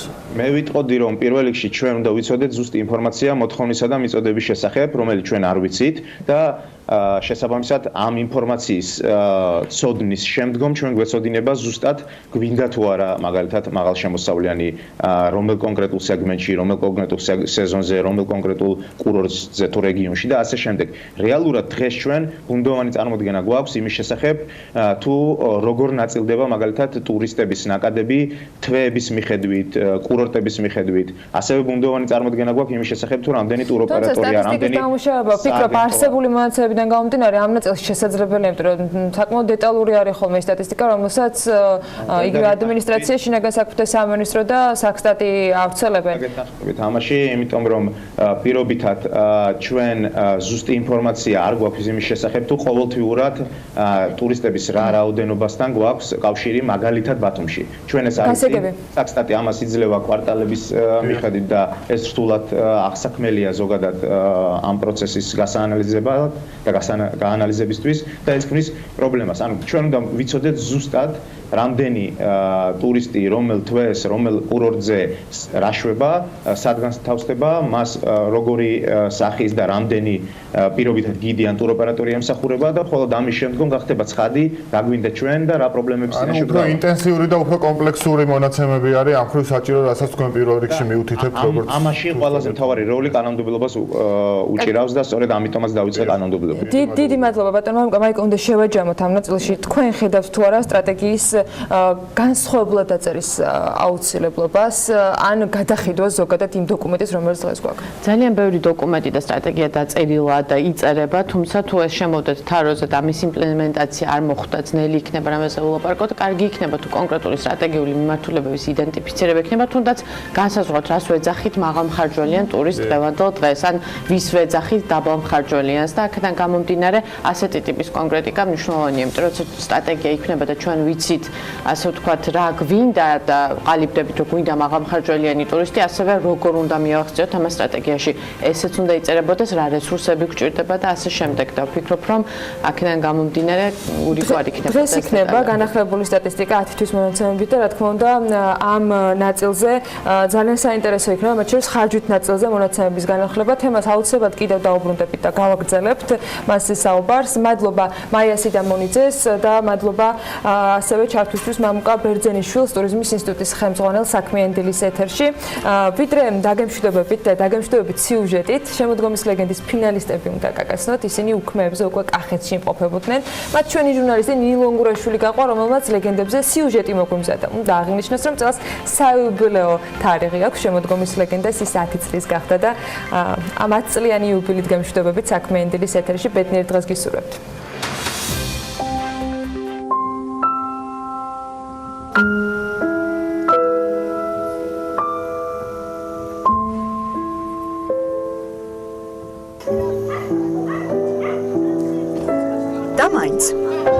ყვითელი ფოთლები. აქ გახუნებული ფოთლების წამთ, რომელიც სიჩუმეს გავს იქ, სადაც მხოლოდ მუზები ხმაურობენ. თბილისიდან საათნახევრის სავალზე ლეგენდების აღმოჩენის ადგილი კვლავ კახეთია. ყვითლად შეფერილი გომბორი გადალახულია და სანამ მუზებს გვერდში ამოიყენებენ და კონკურენტები გახდებიან, ჯერ ერთმანეთი უნდა გაიცნონ. კახეთში ამისთვის საუკეთესო ადგილი მარანია. ბაბანეურის მარანში სტუმრებისთვის საგანგებოდ ჩურჩხელაც ამოავლეს. კახურის სნიკერსის ფონზე კონკურსის თემაც ტკბილი აღმოჩნდა. შემოდგომის ლეგენდას თემა გახლავთ დიპლომები არქივიდან. 6 საკლია 15, რაც ნიშნავს იმას, რომ ახალი ნაწარმოების შესაქმნელად თავისუფალი 17 საათი კიდევ დარჩენილია. შემოდგომის ბინდი კახეთში მუზების მოსაწვევად კარგი გარემოა. ერთი ვოკალი ღვინო კიდევ უკეთესი. ახალგაზრდა ავტორს და მომავალ მწერალს ასეთი თანადგომა არსად არ გააჩნია ხა. მე რომ ამ ასაკში ვიყავდა სტუდენტი, ვინ დამეხმარებოდა და კიდე ფულს ვინ მომცემდა ამდენს და ძალიან დიდი მნიშვნელობა აქვს. წარმოგიდგენთ, ნებისმიერ სტუდენტს, სადაც არ უნდა სწავლდეს საქართველოს, შეგვიძლია აქვს საშუალება რომ მიიღოს მონაწილეობა, მოიგოს დიდი ფული, მისი ტექსტი დაიბეჭდოს, გამოქვეყნდეს. აწლიანი ისტორია უკვე მეტყველებს იმაზე, რომ ერთგვარი ბრენდი ჩამოყალიბდა, ძალიან ბევრი ახალგაზრდა იღებს მონაწილეობას, თავის ცხოვრებით ცხოვრობს შემოდგომის ლეგენდა. ძალიან საინტერესო შემოქმედი ახალგაზრდები გვყავს და უნდა გქონდეთ საშუალება თავის გამოხატვის. ბაბანეურში ნამდვილი შემოდგომის დილა გათენდა. მზე, ხაშუნა ფოთლებიანი დიდი ეზო, ბაჯაღლოსფერი ხეები და მიმოფანტული მონაწილეები, რომლებიც მეათე ლეგენდას ქმნიან. შეშას კიდევ ერთხელ მოუქნიათ ძლიერად. ჩამოეყრა და ჟენიეს. თუ შეიძლება ახალ ბოლოს ალბათ შემოდიოდა. შემოდგომის ლეგენდებმა წერა დაიწყეს. ერთ კუთხეში ზის მეორეში ვიღაცისთვის გასეიგნება ფიქრისთვის საუკეთესო გამოსავალი აღმოჩნდა. ზოგიც კი ერთ ადგილას გამაგრდა და ფეხი ბოლო წერტილის დასმამდე არ მოუცვლია. შუა დღისთვის დაარქივებული დიპლომების ისტორია ყველამ უბის წიგნაკში ჩახატა. მომეწონა გამომდინარე იქიდან, რომ ფანტაზიის ფართოდ გამოყენების საშუალებას იძლევა. ბავშვობიდან წერ, მაგრამ მინდოდა ჩემივე თავის გამოცდა ესეთ სიტუაციაში, როდესაც რაღაც გარკვეული დროის ლიმიტი გაქვს, თან თემა მოცემული გაქვს და თლად თავისუფალი არ ხარ, მაგრამ რაღაცა ზღვარი მაინც არის, კარგად გავლებული, სადამდე ხარ თავისუფალი და სადამდე არ ხარ თავისუფალი. სანამ მონაწილეები თავით ფეხებამდე მოთხრობებში არიან გადავარდნილები, დროს არ უკარგავთ და ლიკა მეტრეველს. სილქნეტის საზოგადოებასთან ურთიერთობის სამსახურის ხელმძღვანელს ვესაუბრებით. ეს პროექტი ყოველ წელს უფრო განსაკუთრებულია, სულ უფრო და უფრო მეტი ახალი აღმოჩენები გვაქვს და წელს კიდევ მინდა ვთქვა, რომ განსაკუთრებული არის იმით, რომ საიუბილეოა ეს პროექტი და უნივერსიტეტის 100 წლის იუბილეს ძალიან სიმბოლურად დაემთხვა ეს ყველაფერი და კიდევ ის, რომ ამ წელს ჯეოსელი შემოდგომის ლეგენდის მხარდამჭერი უკვე გაერთიანებული კომპანიის სილქნეტის ბრენდის სახელით არის წარმოდგენილი და მომავალი წლიდან შემოდგომის ლეგენდა სრულიად ახალ სიცოცხლეს დაიწყებს და ბინას დაიდებს წინანდლის ისტორიულ მამულში.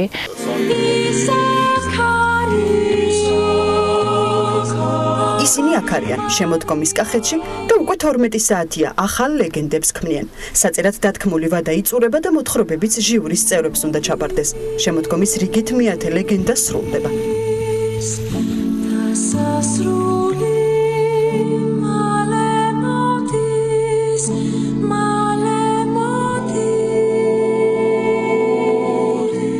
ზუსტად ორ კვირაში კი გამარჯვებულის ვინაობა გვეწოდინება. ეს დრო ფინალისტებისთვის ღელის გარეშე ვერ ჩაივლის. და მაინც ალბათ ყველაზე მაგარი გამოგონილი პერსონაჟების მომავალია. ორი კვირა ავტორებისგან დამოუკიდებლად ჯერ ჟიურის ვერდიქტს დაელოდებიან და შემდეგ ცხოვრებას. 2018 წლის ლეგენდებთან ერთად იწყებენ, რომლის ბედსაც მხოლოდ მკითხველი განსაზღვრავს.